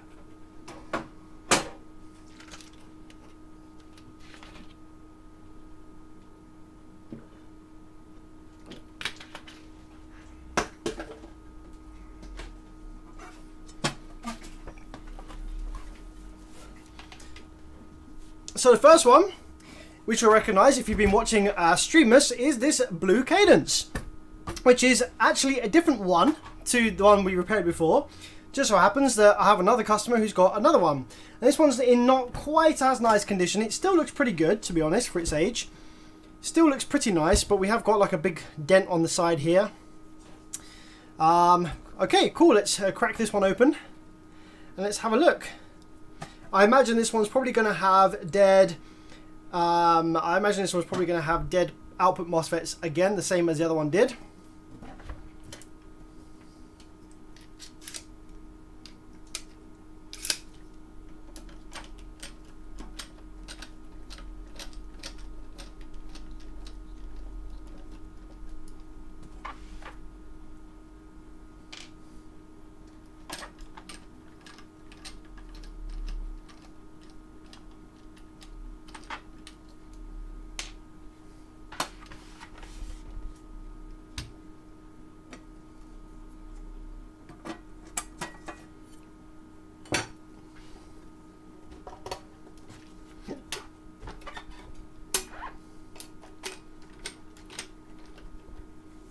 Timmy D says, get the hammer. Yes, we need to get the hammer for this one.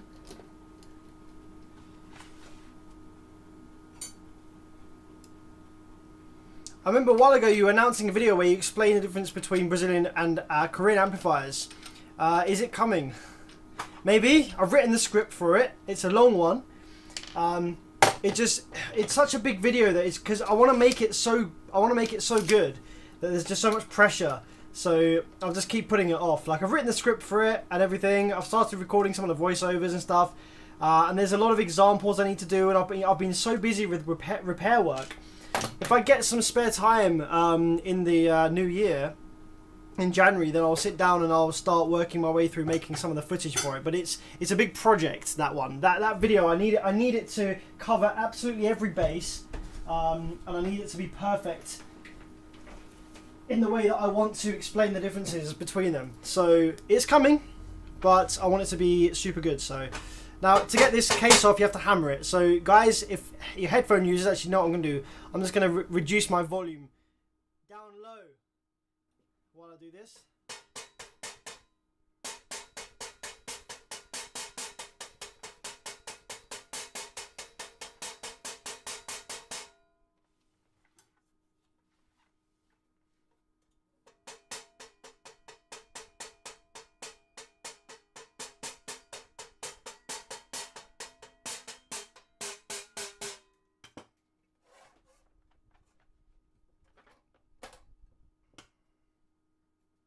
There we go.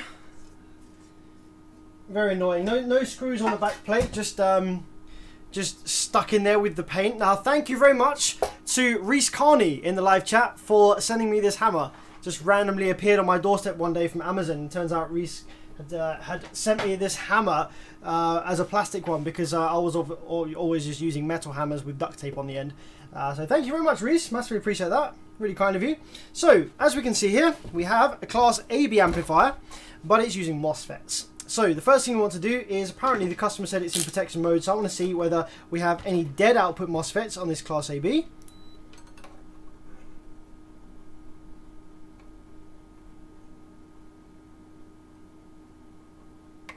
Okay, yes, we do. So, the first resistance I see here is 58 ohms. Which means that there is a dead MOSFET somewhere in this channel, but it's not this one.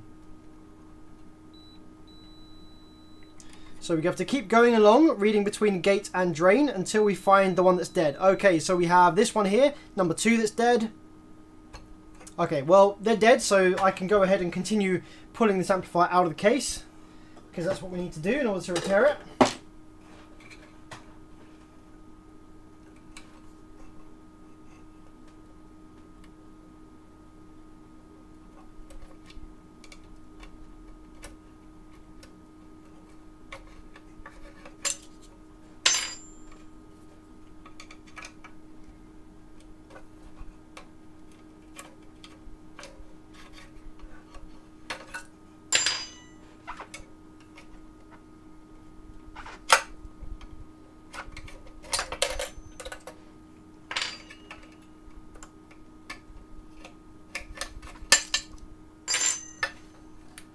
These ones make a lovely sound, actually, because they're kind of a bit like tuning forks. Oh, I'm doing it now. It was making a nice ringing sound a minute ago.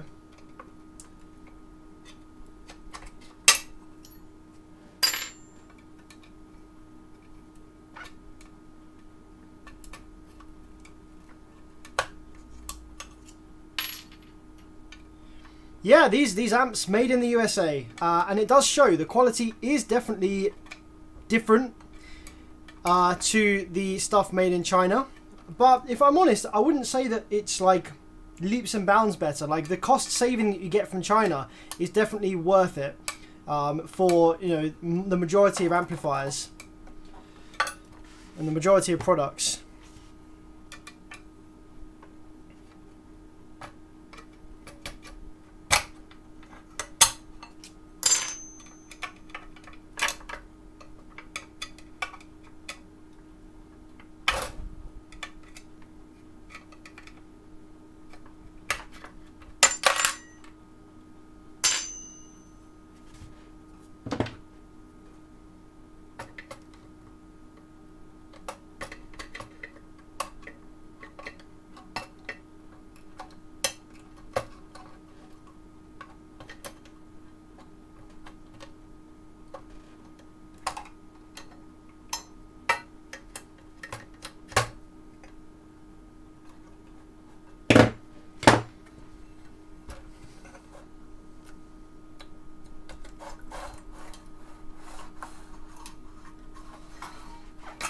There we go. Board is out.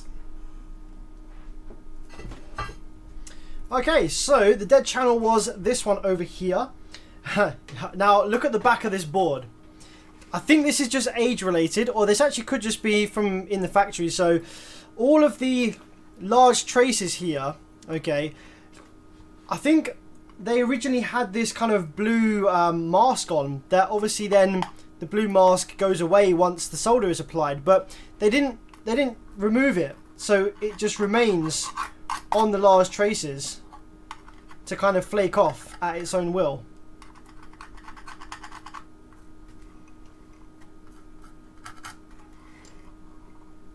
Looks a bit janky if you ask me.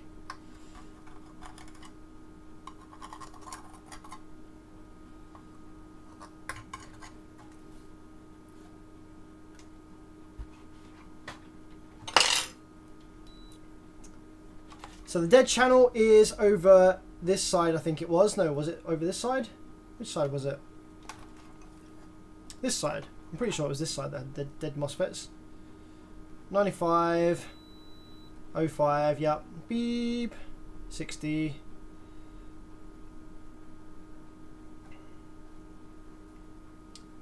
Now, I'm just checking the other channel. I think the other channel's good. Interestingly, it's the same channel as the other one that's dead. It's exactly the same channel. Now, because the other amplifier, the other one of these amplifiers, had 1 or 2 dead MOSFETs, and this one has 1 or 2 dead MOSFETs, and the others survive. Now, with a MOSFET class AB, these MOSFETs don't die due to this amplifier wasn't being overpowered for this singular MOSFET to die. This single MOSFET would have died just from age related. It would just like a light bulb, fails after so long. So in this case, I believe that because these are the same amps, I wonder whether we will actually have the same batch of output MOSFET in here. So I can just remove the dead one, grab a replacement from the bank of the other amp that I repaired, that I took the survivors from and kept them safe. I imagine I can probably just take a survivor from the other one and drop it straight in here, and it'll be absolutely fine. Now, it could be good practice, obviously, to just replace all of the MOSFETs in this channel that were dead, because then that refreshes them all with brand new MOSFETs, and then they have a long life. But then surely it would make sense to do the other channel as well, and then that turns this repair into a full rebuild for the customer. So I know the customer for this, and to be honest, he would rather go for just replacing the 1 or 2 single MOSFETs with a matching batch, if I have one, which I think I do, rather than going for a whole output section refresh, because that's quite a bit more expensive, and doesn't necessarily mean the amplifier is going to last considerably longer. Anything can happen. One of the drive circuit components could fail and kill all the brand new MOSFETs. So it's kind of swings and roundabouts. And I think that in this case, seeing as we have some of the original, probably same batch MOSFETs as is used in the rest of this this channel here, I think it makes sense for us to just drop one new MOSFET in. So yeah, that single MOSFET that died, all the others read perfectly fine. So this is a BUZ21. These are not made anymore. Very, very old school MOSFET. See if we can get it up close on the camera. It might not focus this close. Oh, there we go. BUZ21, and it actually has markings on the FET itself for gate drain source, GDS.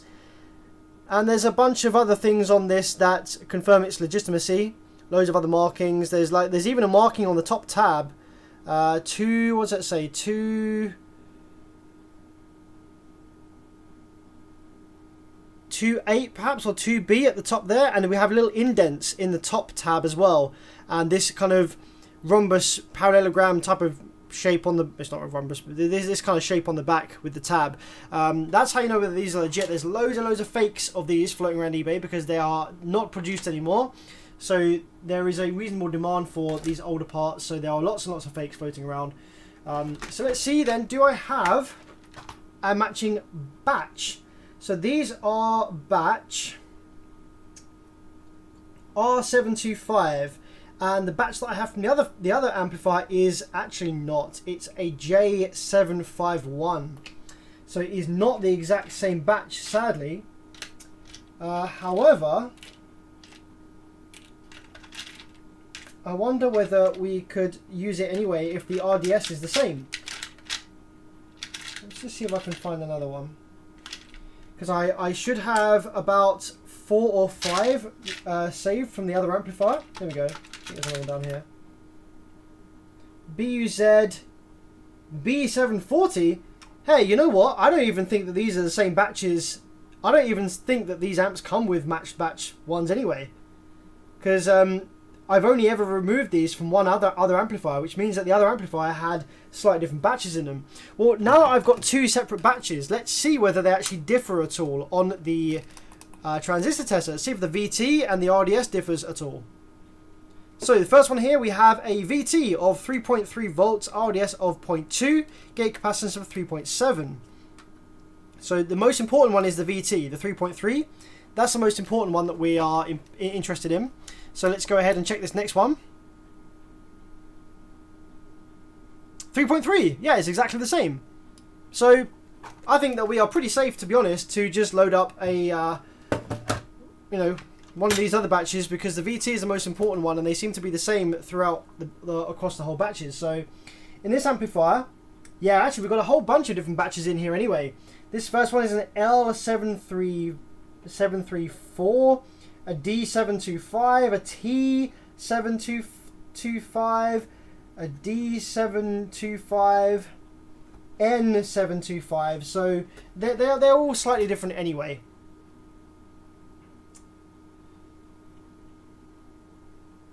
This one's an R725. So I'm gonna go ahead and throw in the B740 here from my batch of spares.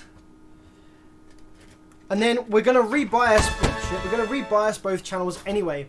Now, when you're rebiasing an amplifier, it is important to know, or to have some idea if you can, of how the customer is going to be using the amplifier. Because if the customer is going to be using this amplifier on subwoofers, then you don't need to bias it as high as you would if the customer was using it on tweeters, for example. If he's running it on tweeters, you want to do a high bias, which means the amplifier runs a bit warmer than it would do otherwise. And generally a bit less efficient. But if he's running subwoofers, then you can do a low bias, which means that the amplifier doesn't really draw as much current on idle, runs a bit more efficiently, but doesn't sound as nice, which doesn't matter for subs. But for tweeters and stuff, it does matter. The guy here, he's running this amplifier on some mid bass, some kind of kick bass 8-inch woofers. So I think, to be honest, we're just going to bias it normally. We're not going to go too high, we're not going to go too low, we're just going to bias it regularly.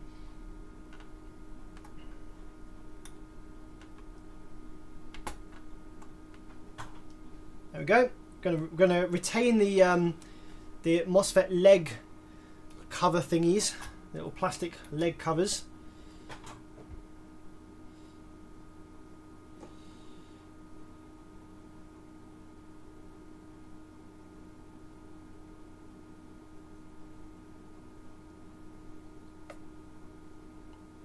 Ray Gomez, hey, having a great day. Yeah, absolutely, great day. Thank you very much, Ray.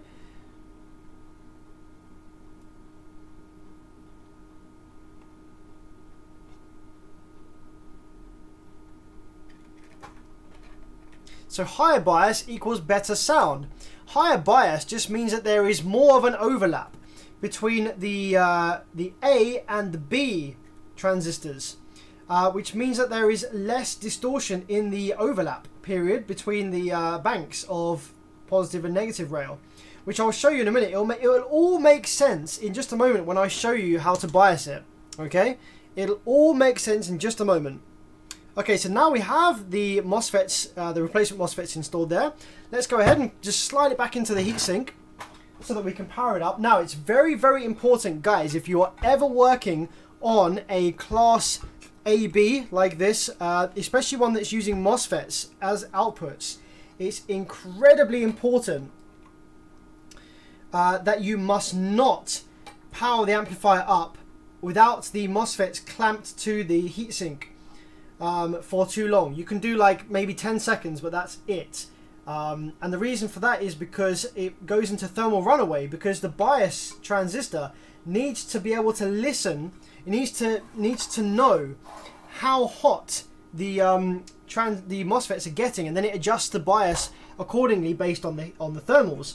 So if it can't do that, if it can't adjust based on the thermals, then the amplifier just goes into thermal runaway. So you must have the MOSFETs clamped to the heatsink, and you also must have this little transistor attached to the heatsink to, you know, to get the heat from the heatsink so that it can adjust the bias accordingly based on how hot everything's getting. Now, are these ones supposed to have a little insulator pad? Because there is not one there anymore. I believe they probably should. Maybe that fell off when I pulled it out the case. Ah, here we go. Here it is. On the floor.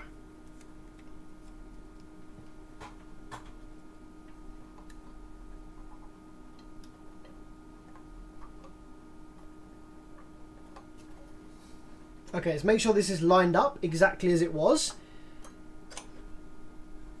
There we go. And let's drop the clamps back on. Now, these clamps are kind of annoying to get back on, I'm not going to lie.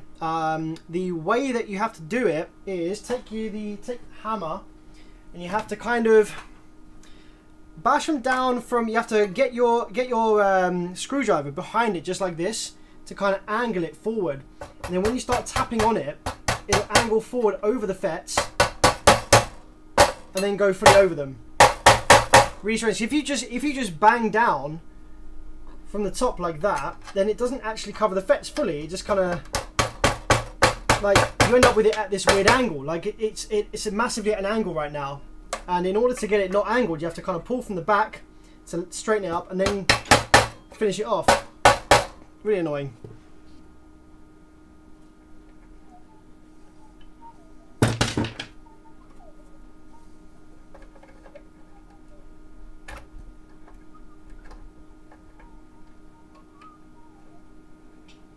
Interesting. This amplifier suffers from the same problem as the other one did. The low pass knob doesn't work properly because the plastic thing is just all ruined inside the knob, so it doesn't actually spin the potentiometers. So what I did with the other one was I glued it on. So I'm going to have to do the same on this one.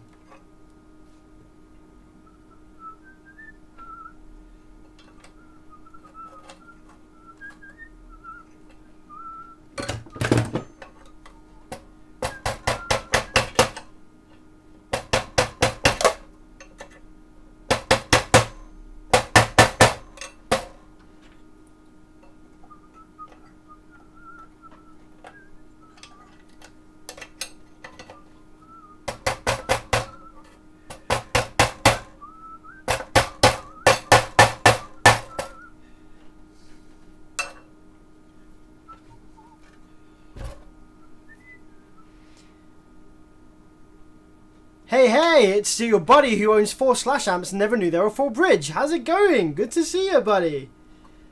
How's your life now that you know that your amps are full bridge? Has it changed your life at all?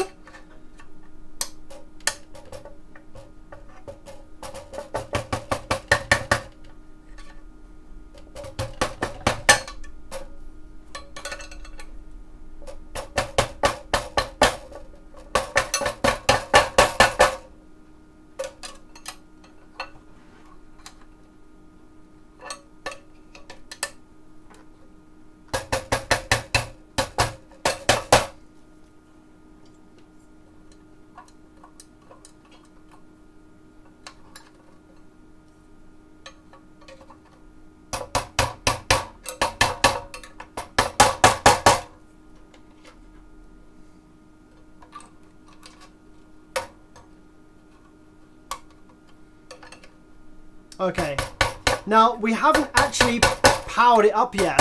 We haven't actually powered it up yet to confirm that the drive circuit is okay, but I'm going to assume that the drive circuit is okay. And fortunately for us, the drive circuit itself is on a completely separate board here anyway, which we can work on without removing it from the main board. So it's not a problem that we're putting it back into the heatsink just now. That's absolutely fine. Okay, cool. So now it's back in the heatsink. Let's grab our power supply. And let's power it up, and we're going to apply a signal to the amplifier, and I'm going to explain to you how we bias this one.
Thomas, what's up, man? Nah, they're sitting on a shelf along with 20 other amps. My next install is an old school MA Audio HK. It's nice. A lot of people hoard their old amplifiers. A lot of people have got like some proper old school stuff kicking around. I know a guy who's got 2 brand new in-box Sorin Vega Stroker 18s. Like the original ones. Original Stroker 18s. He's got 2 brand new in-box, never used. Guy's crazy.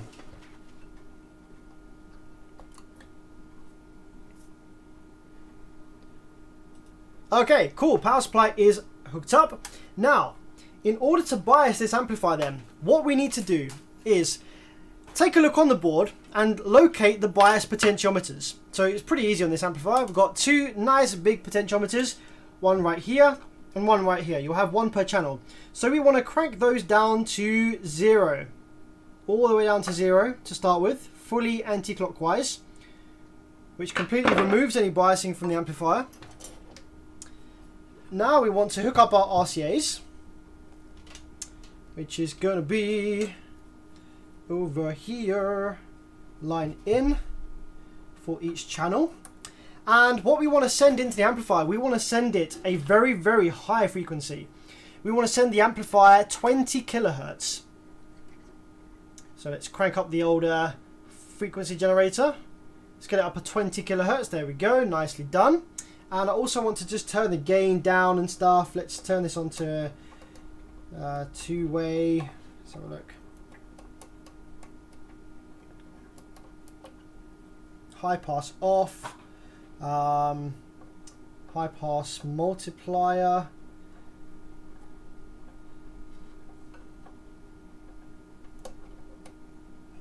Input level. Let's crank that down to start with.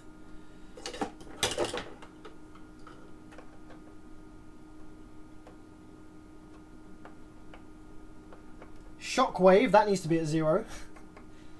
High pass crossover frequency, low pass crossover frequency. So we basically want this amplifier to be running pretty much full range. Here we go. Line out, amplifier, here we go. Amplifier, full range for the time being. Okay, cool. Now what we want to do is power the amplifier up. Hope that it works, of course, because we haven't tested that yet. Let's power it up and just make sure that it comes on and works. Remove the RCA while we do the first initial power up. Power supply FETs are just over here. Let's take a look at power supply FETs. Apply some power. 10 volts and 3.7 amps. Camera's moved a bit there.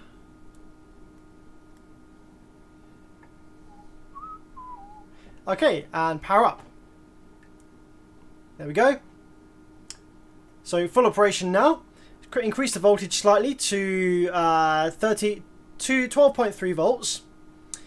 And now what we want to do is, obviously we've got nice low current draw, 0.4 amps. That's a good sign. That means the drive circuit probably survived. Now what we want to do is we want to take our oscilloscope probe. We want to probe one of the channels, the outputs. So positive of one of the channels. And then we want to plug our RCA into that channel. Actually, we've got a bit of noise on the scope screen there. So just because we've got a bit of noise, I am going to just attach the scope ground to the output ground, which should get rid of that noise. Yes, it has. Nicely done. And just insert our RCAs, and we'll see a sine wave on the screen. Okay, now take note of that sine wave shape. That doesn't look too pleasant, does it? I don't know about you, but that sine wave does not look so pleasant. Now, the reason that sine wave doesn't look so pleasant is because the amplifier has got pretty much 0 bias at the moment. So what we need to do then, in order to get this amplifier to produce a clean sine wave at this high frequency of pretty much 20 kilohertz, we need to increase the bias. So what we do is we take our screwdriver here, go onto the bias potentiometer, and then as we increase the bias, you'll notice that the shape of the wave changes. Look closely. Let me zoom in a little bit. What have we got? Hang on a minute. What have we got that? I want the sine wave the other way around, please. Hang on a minute. There we go. That'll do. So watch what happens to the sine wave as I increase the bias. It changes shape completely. So what we want to do is increase the bias until we get no kind of crossover distortion here. And also until, now you see the current draw here, we're currently drawing 1.2 amps. We want to increase the bias until this becomes just 1.3. So we're going to increase the bias until it just increases the current draw by 0.1 of an amp. So let's increase the bias, watch the shape of the wave. There's a little, you see there's still quite a bit of distortion at the top and bottom of wave there, a little sharp bit, so let's keep going.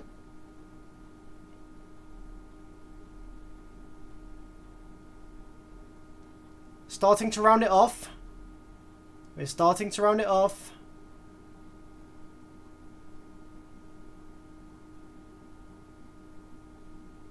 Okay, there's 1.3. Now, this still doesn't look that great. I'm not going to lie, it doesn't look too great. And interestingly enough, when I did this with the other amplifier, I used some different MOSFETs in the output section. I used some 13... What the hell did I use? Can't even remember now.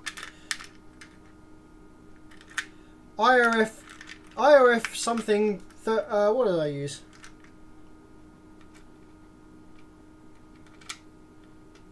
Oh, who cares? Anyway, I used some IRF 3105 or I don't know, some other MOSFETs. And the differences in MOSFETs can actually affect how nicely this amplifier will play. So if we crank the gain back up again a little bit now, we can go a little higher on the bias and see if we can clean it up. But what happens if we go too high on the bias? That's going to cause this amplifier to run pretty hot at idle, and it's going to mean that it's not very efficient. So if I crank the bias quite considerably, you can see we've now got 2.4 amps worth of current draw, and the sine wave does lose a bit of that spike, but not drastically. It cleans it up a little bit, but not drastically. So interesting actually that the other MOSFETs I fitted to the other channel actually was so much nicer. So at 1.3 amps now worth of current draw, and yeah, it looks okay, but it's not perfect. The shape is still not perfect there. Still not quite right. Still see a bit of a spike there. Now remember, this is 20 kilohertz, so realistically you're not going to be hearing this. If we crank the frequency down a bit, instead of 20 kilohertz, let's crank it down to about 15 kilohertz, where the majority of people really sort of stop, their hearing kind of tapers off. Now we do still have a bit of a spike there. So interesting. So these BRZ MOSFETs, I'm not too keen on these, to be perfectly honest. Okay, we're going back up to 20 kilohertz now, and I'm going to do the other channel. See if the other channel is any different. So that's one channel. Let's go to the other channel. Okay, so this one here, we actually have 1 point. Let's bring that back down. 1.2. 1.2 amps worth of current draw. As you can see, the shape is not great. Let's increase the bias.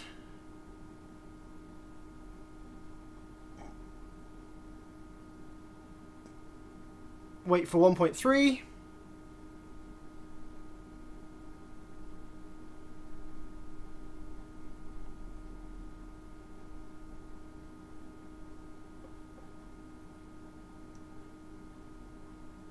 There we go. There's 1.3. So yeah, pretty much the same as the other channel, to be honest. It's still got a little bit of a spike there on crossover. So not ideal. And we also have a little bit of crosstalk between the channels.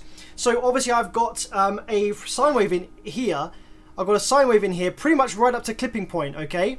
Going into one of these channels. Now if I probe the other channel, we can see how much crosstalk we get between the channels.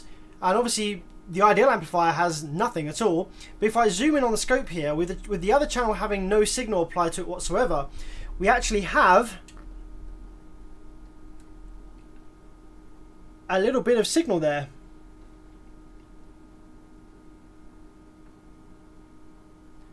There we go. We actually have 1 point, what was it? The voltage RMS. Have about 150 millivolts worth of crosstalk. on the other channel.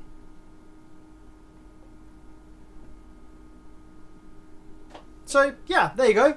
There's how you bias an amplifier. This one is not the cleanest one that I've ever seen, but it's respectable. I mean, at the end of the day, this is an old school amplifier, and this amplifier is also one that does quite respectable power.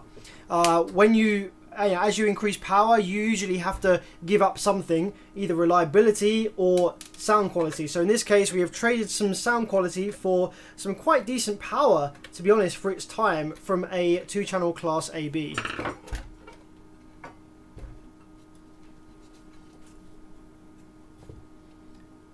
Now, I do want to glue that. I seem to have, I don't know what I've done with my DDCA glue actually. Dropped it somewhere. I'm going to leave all of the case off of this amplifier because I want to glue the glue this knob on so that it actually works. So I'm just going to put the parts for this amplifier in a bag and then glue it on a bit later.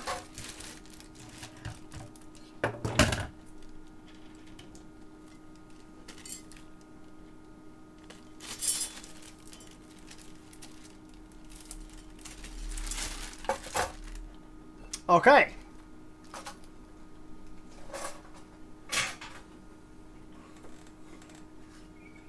Next amplifier then, gents and ladies, is this Hyphonics 35th Anniversary Edition Hercules. This says 20, what does this say? I lost my knobs here.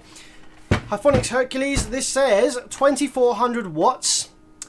And I don't think it's going to do anywhere near that, let's be honest. What have we got? We've got two 70 amp fuses. So that says to me that we're looking at about 1400 watts, 1500 watts RMS. So that 2400 there, that is a peak figure. And we're going to be getting about half that. Apparently this amplifier is straight into protection mode. So let's crack it open and have a look, see what we got. Where is the screwdriver? Hmm?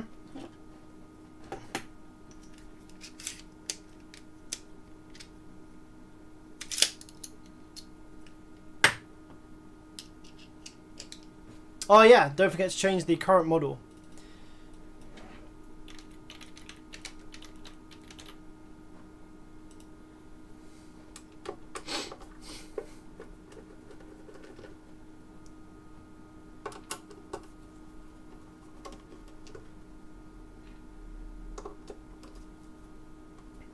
When you look inside, can you tell us if it's off the shelf or bespoke? I can already tell you this is off the shelf.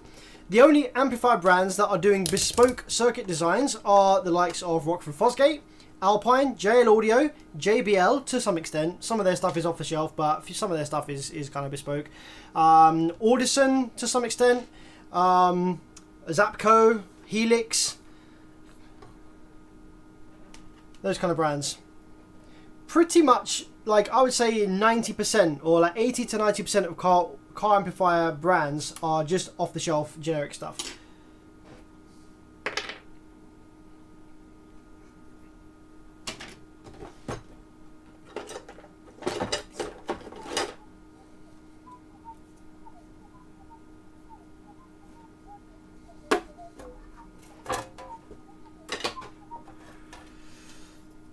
Okay, what do we have in here?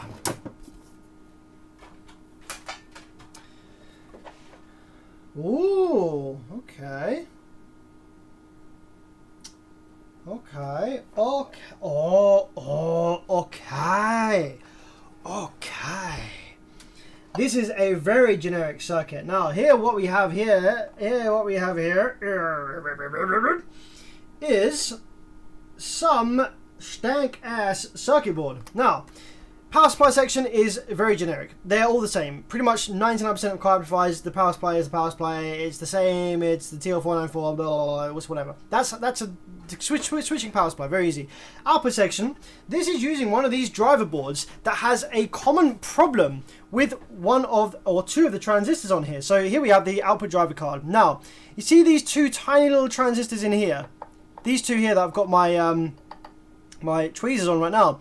These ones, this circuit board, this driver board was copied from a this circuit board was copied, but it was copied from a driver board that used through-hole components, and it was converted into a driver board that works with surface mount components. However, what they didn't do is these tiny little 1D transistors here, these were not these tiny ones here, these were originally through-hole components, and these are far too small. These run really hot and eventually always fail. And when they fail, they sometimes kill the output FETs, but sometimes not. Sometimes this amplifier, you can bring it back to life simply by changing those two transistors without even replacing any MOSFETs or anything, and the amplifier will work absolutely fine. So, thank you very much to Condone Yourself Like a Professional for the 5. Why do some people say you need a dummy load to set gains with an oscilloscope? Because when the amplifier is loaded versus unloaded, the rail voltages will clip at a completely different point.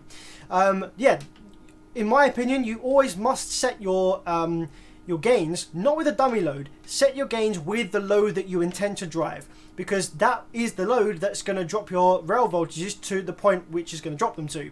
A dummy load will drop them too far, and running with no load will allow your rail voltages to soar too high.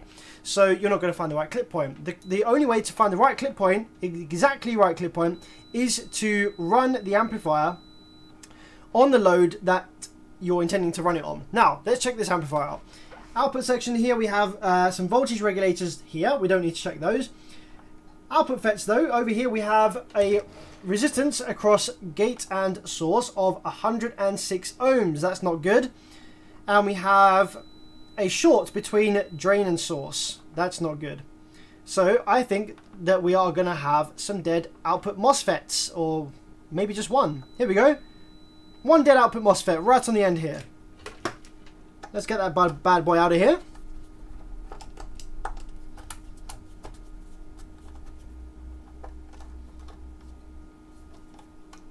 Nice and generic IRF 640N.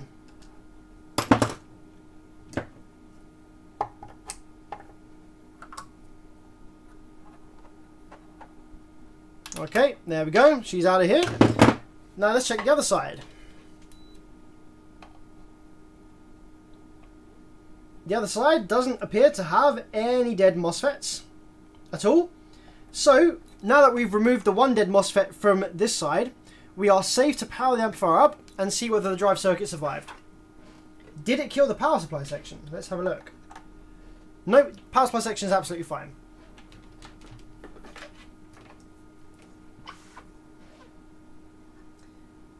$12 volts in there, ground in there.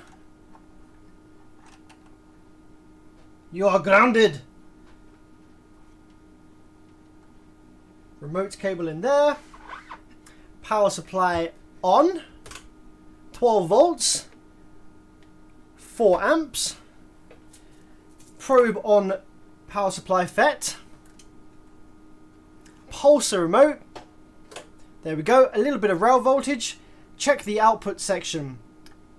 High side we have 0 volts, positive, 0. That's good. Low side we have low volts, 0, low volts. That's also good. Now we turn the amplifier on fully while probing low side drain. Ta-da! Drive circuit survived. So, yep, I guess one of those 640Ns just shat the bed. So now the question is, well, actually there's not really a question to it. We just need to replace all of those 640Ns. Easy. Easy, easy. I can even do that from the top of the board. I don't even need to take it out of the case to do that.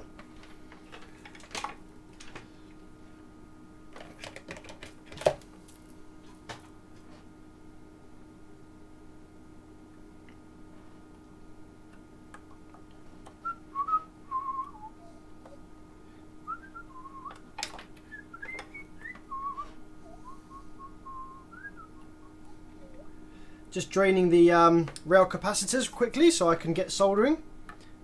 Ah, that drained them real slow.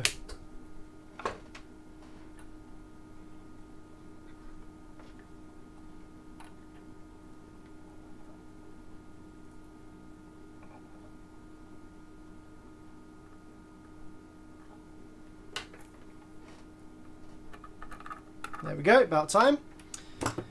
So yeah, I don't even have to take the amp out of the case in this one. The back of the PCB is going to be absolutely fine. The only time that the rear of the PCB will have any problems is if you have a dead power supply section and it has fused some of the traces on the back due to the immense current supplied from the car battery and alternator. With an output section like this, MOSFET will just short, nice and quick, nice and easy, doesn't draw any excessive current, just the internal insides of the MOSFET just go short, amplifier goes straight into protection mode, and there's nothing else to it. There's no excessive current draw or anything like that. So we can go ahead and take all these FETs out. Now these FETs work absolutely fine. I'm going to stick them in my spare 640N pile, which I have like thousands of. And I'm going to just refresh this amp with all new 640Ns, just because we can.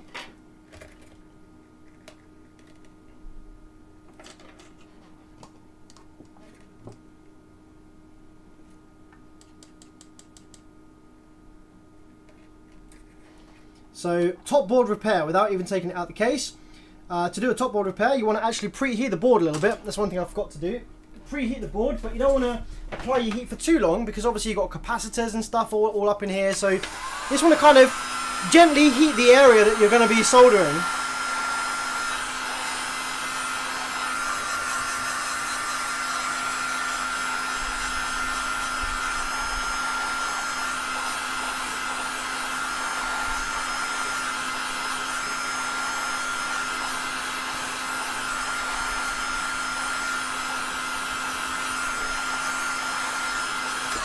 It just takes the edge off of the coldness a little bit inside here, and then you want to just load up a bunch of fresh solder to the legs of the components you want to remove, so that you got new flux, new solder. It just works a lot easier.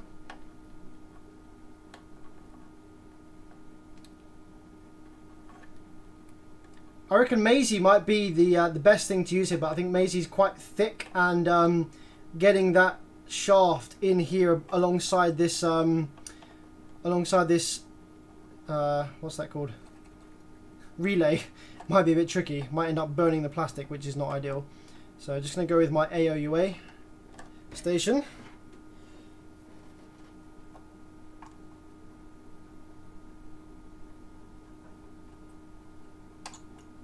One.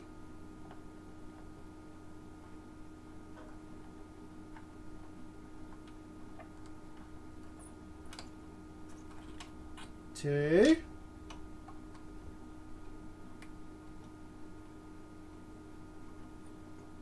Three.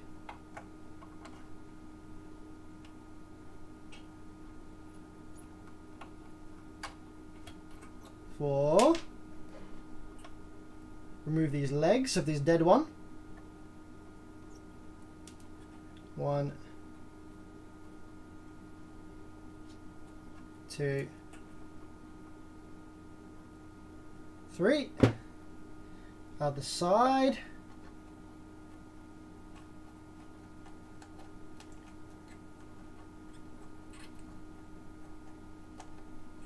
Five.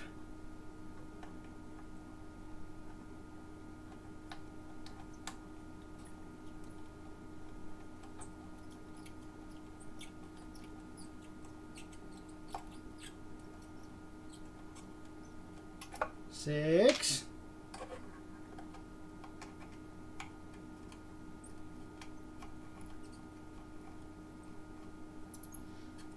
It's taking a little longer now because obviously the heat that we applied with the hot air gun is dissipating now. So it takes a little longer with these last ones because we've got less heat in the PCB.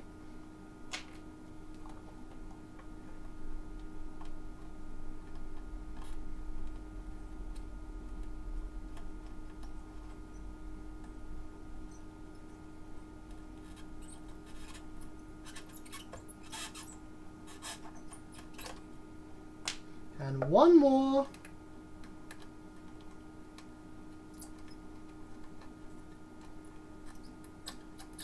There we go. Now we suck the holes.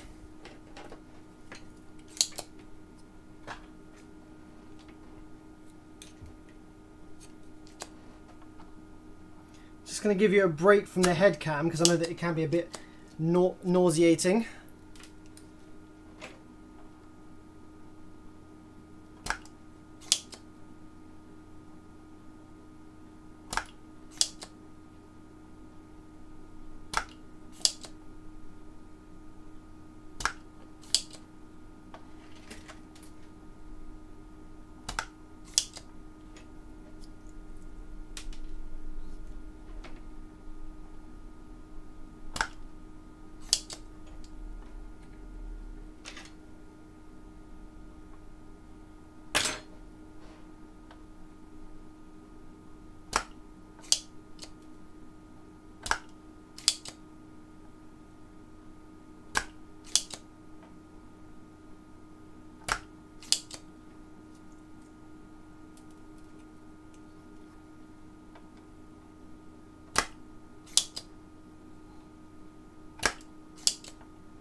So the model of this amplifier is Hyphonics Hercules 2400.1 35th anniversary edition, which means that it's the 35th anniversary. No, it's not.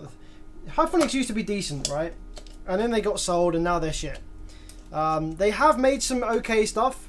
Even after they got sold, there have been some nice amplifiers come from Hyphonics, especially the Brutus range. Some of the stuff that was like marine grade is pretty awesome as well. I've repaired quite a few Hyphonics amplifiers that have really surprised me. That have made more than rated power, and they have been assembled like better than some of the freaking Sundown DC DD stuff that I've seen. Honestly, some of the Hyphonics stuff that I have seen has been assembled and put together and designed better than some of the kind of big names that you see. But again, so much of it also is just awful. Like this amplifier, it's put together okay-ish. But the ratings are well inflated. The circuit design is ancient and flawed. So it really is quite hit and miss with Hyphonics.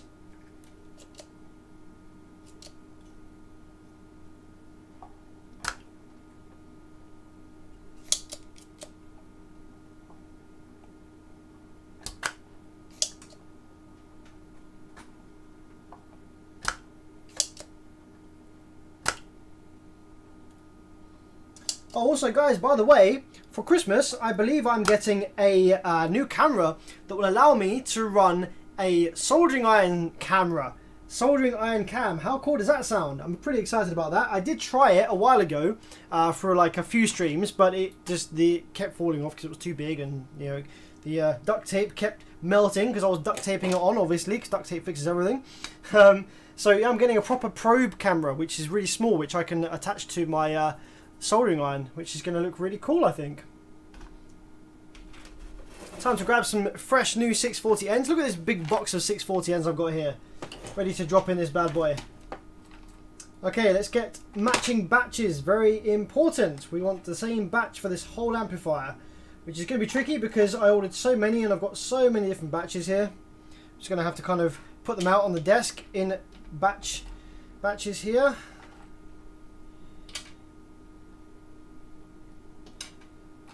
Let's see what we end up with the most of first. We need 1, 2, 3, 4. We need 10 output MOSFETs in here.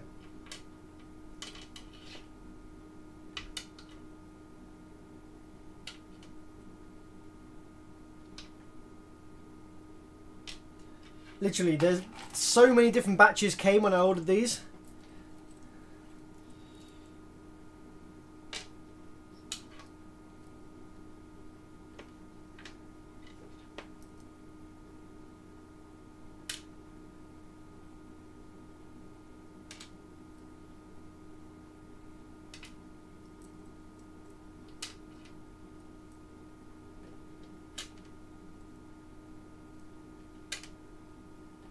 There we go. I think these are the winners.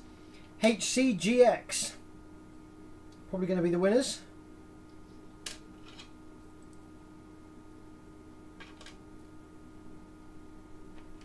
One, 2, 3, 4, 5, 6, 7, 8, 9, 10. There we go. We have 10.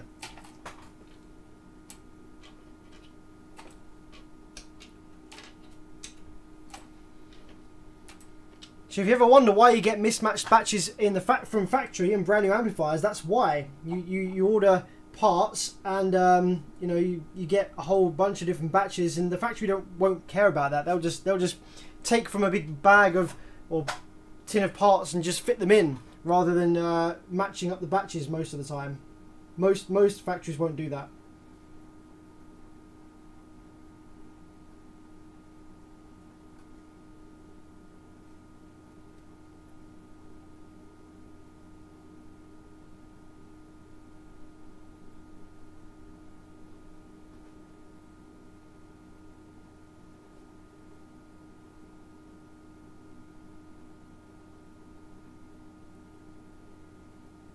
What I'm doing now is I'm smoothing over the original thermal paste on here, just to get a layer of thermal paste on the pads, because we want a layer of thermal paste on the pads for the new fresh MOSFETs to sit on.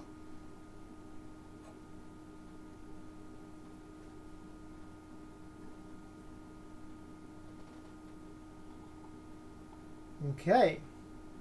1.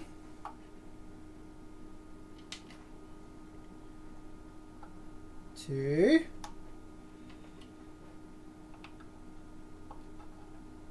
3.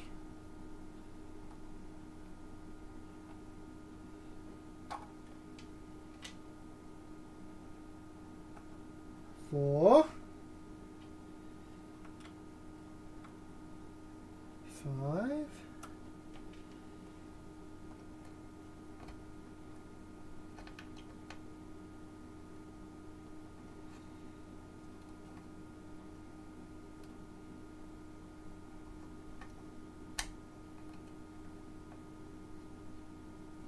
6.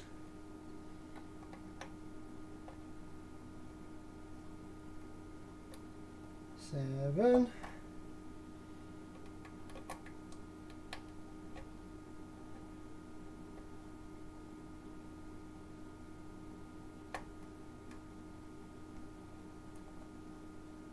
8.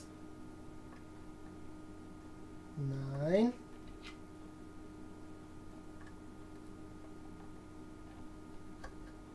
10. Oh, yes. Very nice, very nice. I do like it. Just want to kind of tweak the height of this one a little bit, get it the same height as the others. Make sure these are all the same height over this side as well.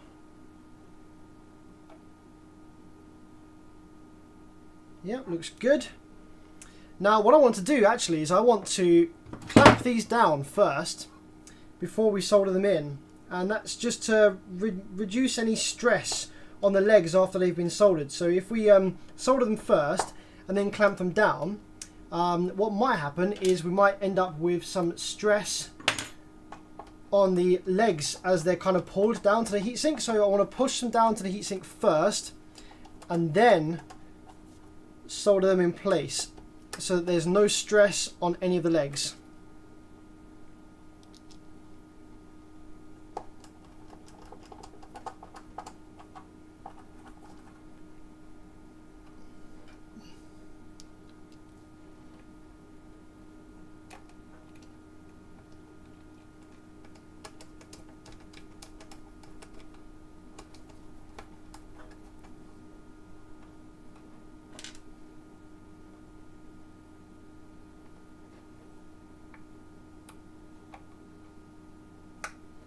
How many of my fellow amp technicians have like so many clothes that you've ruined because you've got thermal paste on them and it just doesn't come out in the wash? Especially trousers. Like if you've got some like nice black jeans or some nice coloured jeans or something and you get the white thermal paste on the jeans, then it doesn't come out in the wash always. Just it's always there. It turns into like a lighter patch on your clothes. Absolutely sucks. I've got some nice clothes that I've ruined because you know there'll be like one occasion where I was like in my nice clothes, but I was like, oh crap, I just need to quickly like solder this thing on, you know, because I forgot about it and I couldn't be asked to go and get it changed. And I ended up ruining some of my nice clothes.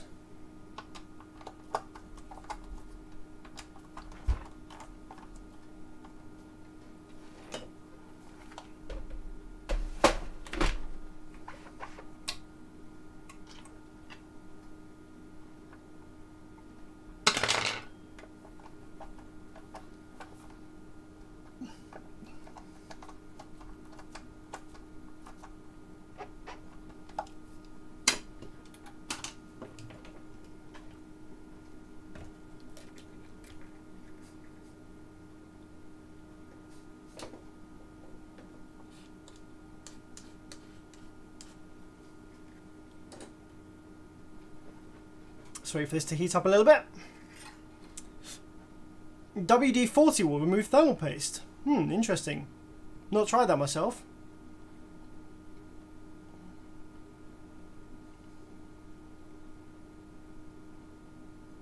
Oh, done with expanding foam on jeans. Yeah, that sucks. That'd be the worst. I have a JBL BP 300.1 mono sub amp. It has a very small buzz in the speaker, even with no RCA connected. Sounds like your rail capacitors need to be replaced. So if you've got a buzz in the speakers with no RCAs, that being a Class AB amplifier, the rail voltage is directly applied to whatever signal is being applied to the output transistors for the speaker. So I would say that the amplifier needs to be recapped. It needs all new rail capacitors, filter capacitors and stuff like that. And then that should eliminate the buzzing sounds.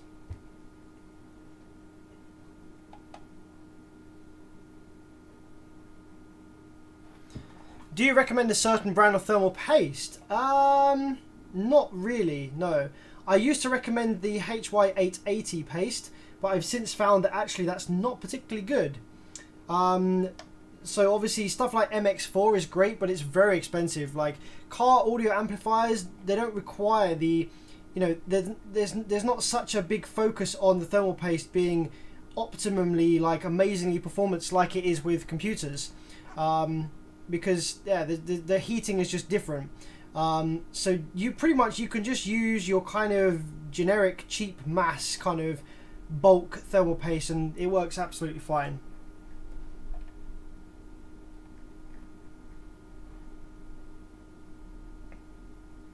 So you always do hack jobs like these, repairing amplifiers without removing PCB from case and leaving old thermal grease while customer still pays for repair. Yes, absolutely.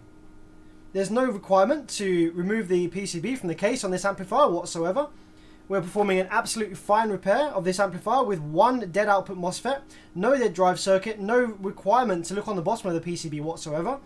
The vias on the board go from top and bottom of the PCB, so soldering from the top or the bottom makes no difference whatsoever. The solder will flow through the via on the bottom as it will do the top. And in terms of what the customer's getting here, now a hack job repair of this amplifier would be to have just replaced the one single MOSFET that died in the output section, because we removed the dead MOSFET and the amplifier came straight back to life with the remaining surviving MOSFETs. So a hack job, which I have seen plenty of people do, would have taken me less than 5 minutes to replace one single dead 640N MOSFET and just call it a day. However, what we're doing is we are not only replacing all of the output MOSFETs with fresh matched batch of MOSFETs, we are also going to replace the commonly bad and commonly failing drive transistors on the driver board, the 1Ds. That is actually a circuit design flaw with this board. And this amplifier hasn't had the 1Ds replaced by the looks of it before. So we're probably going to do that as well, just to give the customer peace of mind, you know, just so that this amplifier is as reliable as possible going forward, so that those 1Ds don't die anytime soon by replacing them for brand new ones. If you want ultimate reliability from this circuit, you can also add a heatsink to the 1D transistors, which are on this driver board here, that always run far too hot due to poor circuit design, copied from a through-hole drive circuit that was converted into surface mount components and wasn't taken into account for. So that would be the best thing to do, would be to actually heatsink those transistors so that they run cooler, or just replace them for through-hole components, you know, but soldering through-hole components to surface mount pads is not really ideal. In terms of the thermal paste, you actually want the thinnest amount of thermal paste as possible, because thermal paste actually, if you have too much, acts as a insulator, actually, if you have too much of it. So the smallest amount of thermal paste is all you need. Now the Mylar tabs that are used in these amplifiers, these are incredibly flat, so they're not porous. They are very, very, very smooth, and the thermal paste is there in order to fill in the gaps caused between the rough surface of the back of the MOSFET and the rough surface of whatever it's pressing against. Now with these Mylar pads, they are so smooth that there isn't really much to fill in, so all the thermal paste needs to do is just fill in the gaps of the slightly rougher metal surface on the back of the MOSFET. And this amplifier actually had very good thermal paste. It was still pliable, it hadn't gone hard whatsoever, and so actually this will probably perform better by smoothing over the Mylar pad with the original thermal paste and having the MOSFET then go on the top of there and having all the thermal paste just fill in the rough surfaces on the back of the MOSFET than it would be to just dump a whole brand new thermal paste on there. And one of the reasons that I'm not doing that at the moment either is because the thermal paste that I have, which is this stuff, HY880, I have only recently, a couple of weeks ago, done some tests on it and found that it is no good. It's not actually very thermally conductive at all. I don't know if this is just a bad one or whatever, but I've got a whole load of these that I ordered for quite expensive, and yeah, they're not actually great. So I imagine that the original thermal paste in this amplifier not only is better performing than this stuff, but also having a thinner layer of that will allow for decent thermal transfer. Not only to mention that the output section of these amplifiers, the 640Ns, don't really create a lot of heat. All of the heat is created in the power supply section with the 3205s or the 65NF06s, which are probably what I used here, judging by the package type. Most of the heat is generated in the power supply section because that is where your efficiency losses occur in converting the 12 volts up to the higher rail voltages which are required for the output section to operate.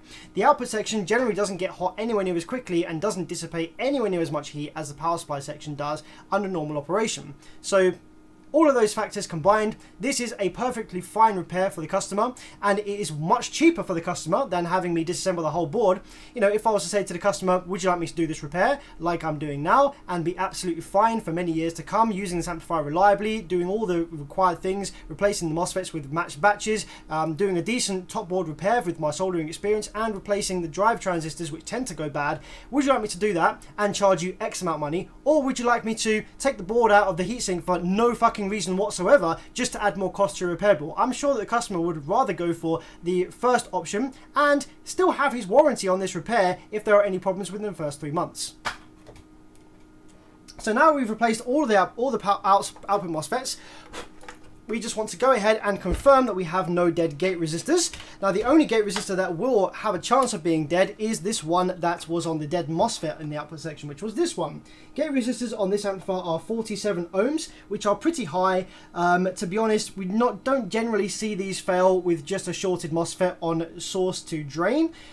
If the MOSFET was shorted quite badly on gate to source or gate to drain, then we would want to check that, and it may have taken out the drive circuit as well. But in this case, we know the drive circuit was fine because we powered the amplifier up with the missing MOSFET out, and it was absolutely fine. So the drive circuit is fine, the output section is fine, this gate resistor still reads 47 ohms, well is perfect, it's exactly as it should be, no need to change that either.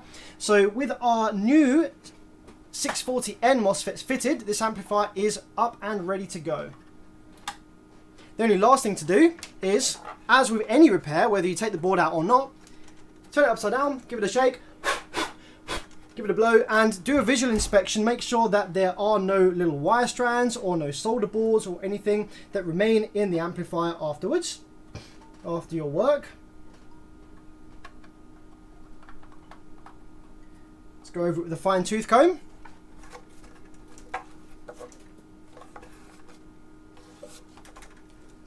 There we go. And the last thing to do before you power it up is just do one final check for continuity on your output MOSFETs. Make sure that you haven't created any solder bridges that are invisible to the naked eye, which sometimes do occur. Solder bridges aren't always visible. Sometimes they're so small you cannot see them, and then you run your soldering iron between the pins and all of a sudden it's gone.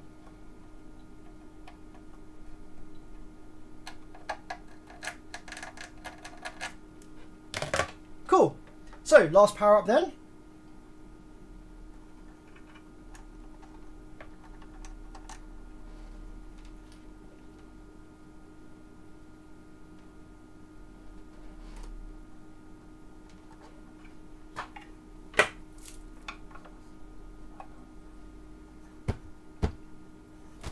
Power supply on, 12 volts. Give it a little pulse of power supply, get a little pulse of rail voltage in there, like so. Check that we have rail voltage where we should have it. High side, 0, positive, 0. Low side, negative, 0, negative. Put our probe on the low side drain and go for full operation. Ta-da! This amplifier is now fully functional and repaired, ready for the customer. What I said earlier, which is what I will do, I am going to... Actually, you know what? It looks like they have actually been replaced before.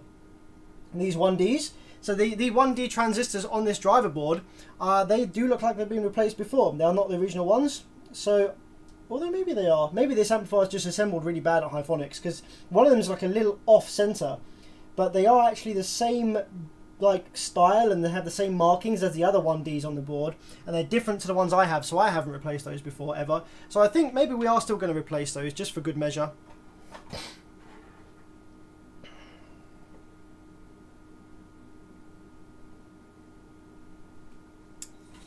But yeah, that's not particularly interesting, and it is gone midnight now in the UK here, so I'm going to go off to bed. I hope you've enjoyed the stream. Oh, one last thing before we go.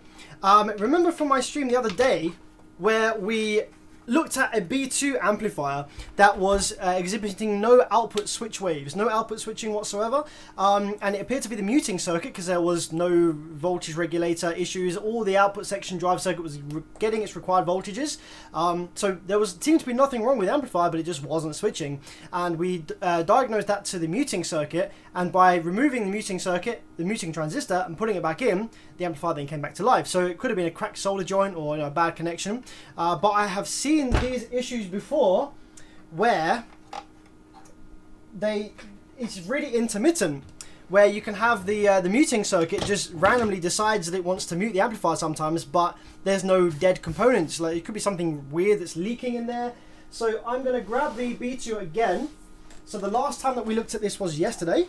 So we're going to look at it again just to power it up and see whether it still works, or see whether it's now back in muting mode.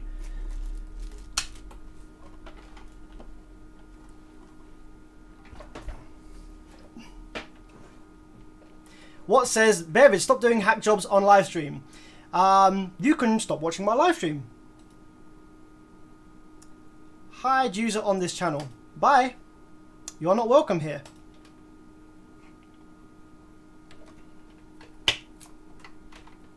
Let's plug this bad boy in.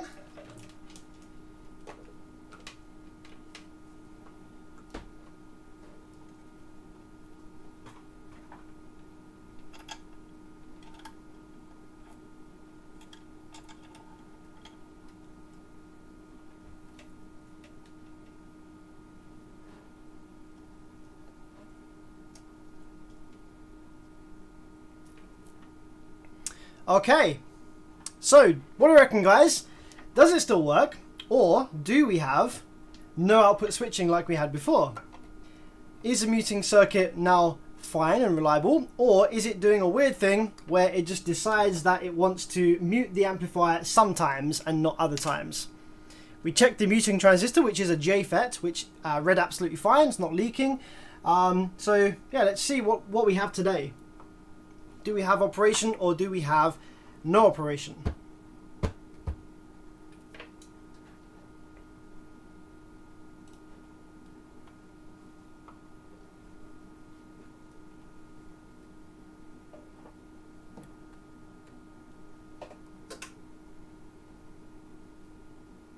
We have operation today.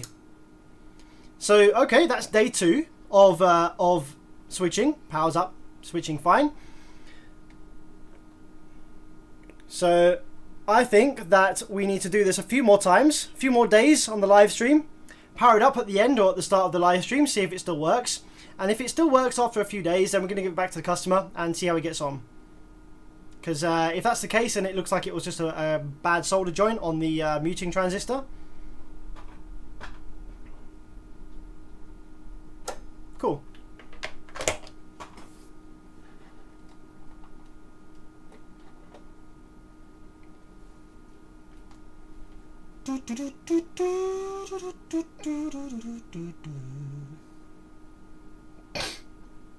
What was this douchebag saying anyway?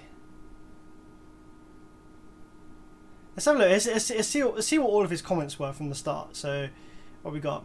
All the way up here, all the way up here. Let's see where this guy starts.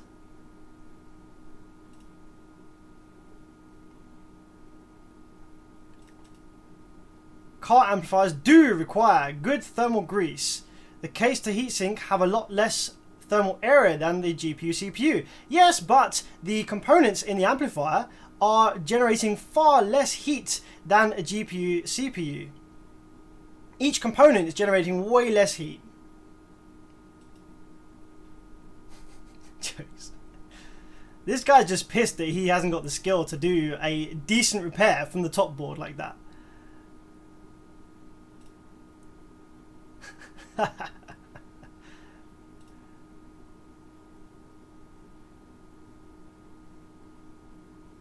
Sadly, there are clients where you just stop responding to their messages after amplifier dies. Are there? Not for me anyway. 3-month warranty on all of my repairs. And yeah, generally, even if it's been like 6 months and the guy's like, you know, I haven't even used it yet, and it stopped working, I'll be like, yeah, man, just drop it back down. We'll have a look at it, sort it out for free.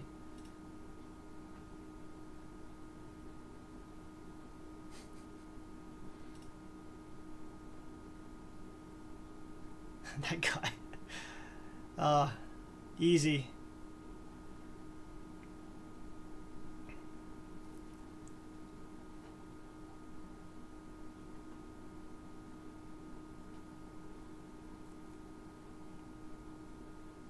Yeah, I reckon it was just a bad solder joint as well, but we'll see. I have seen a couple like this before where you install a new JFET, buy a new JFET, install a new JFET, and you replace like the timing capacitor and resistor and diode over here, and yeah, like it'll work fine for a few weeks and it'll be back in mute again, and you know, then you remove the parts and put them back in and it comes out of muting again. Very, very strange.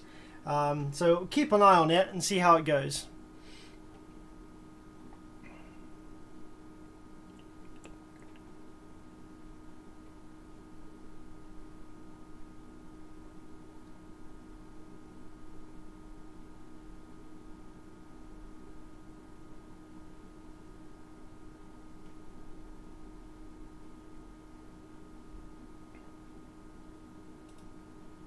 Then you bypass the muting circuit and it's all fixed. Yeah, Dylan, we could do that. I've done that. I have done that once before on a very, very persistent amplifier that we just changed everything and it would still randomly go into muting mode. The issue with bypassing the muting circuit, it's absolutely fine to do that. The amplifier doesn't really use the muting circuit for protection or anything like that. The only thing that the muting circuit is used for is when you first power the amplifier up, and I'll show you this on the scope screen. When you initially power the amplifier up, the muting circuit gives us a small delay. It gives us a small delay before the Class D switching is activated. So it waits for the rail voltages to be built fully before enabling the output switching. Now, that is great. It's not a requirement. You can just have the output section start switching immediately as soon as all the VCC voltages are present and high enough for it to start doing so. That is fine. But what happens sometimes is, in some circumstances, you will end up with the drive ICs activating before the PWM generation circuit activates. And when that happens, you get a spike when the PWM circuit activates, and it goes through the drivers and ends up going to the MOSFET gates, turning them all on at once for a tiny fraction of a second. And you can hear it on the amplifier. It goes as the amplifier powers up, and it is very stressful. Like, you do that enough times and the output MOSFETs will fail. This not very good for them. So this amplifier having this muting circuit, you know, giving us a small delay in the output section starting to switch, provides a little bit of comfort. You know, it just means that never happens. So I'd like to keep it there if I can, but it's not the end of the world if we do have to end up, you know, disabling it if this keeps happening and we replace everything and we just can't get rid of it. So it's something that we can do just as a quick fix, but I would like to keep it there if I can. So if we look at the amplifier here now on the scope, if we take channel 2, channel 2 is going to be our wait, what is channel 2? Channel 2 is going to be, no, channel 1. I need to get all these backwards, ran the wrong way. Hang on a minute. Swap my probes around.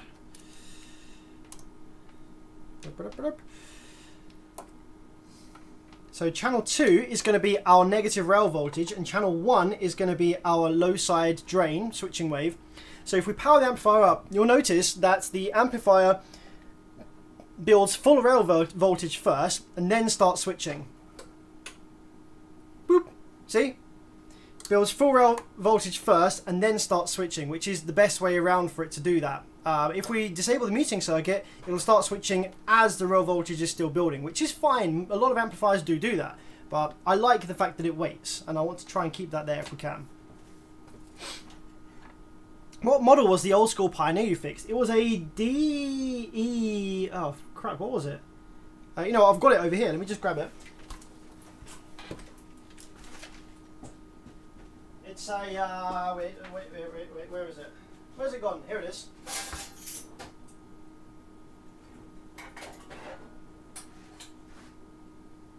It's a PRS D5000 SPL.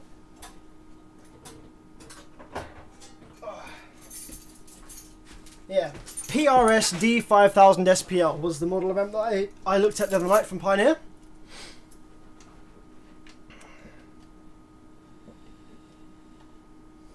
I would like to send you a picture of my gas amp. Oh, gas. Yeah, I've seen them a lot in Europe. Pretty cheap generic stuff. And you can tell me what you think of the build quality. I don't have Facebook, by the way. Oh, I'm not sure how you were going to send me a picture then.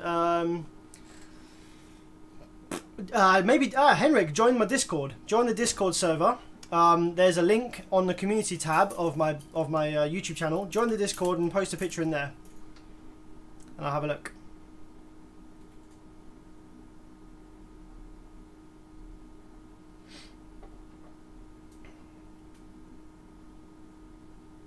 Have you ever run into Popcorn Audio amps? Nope.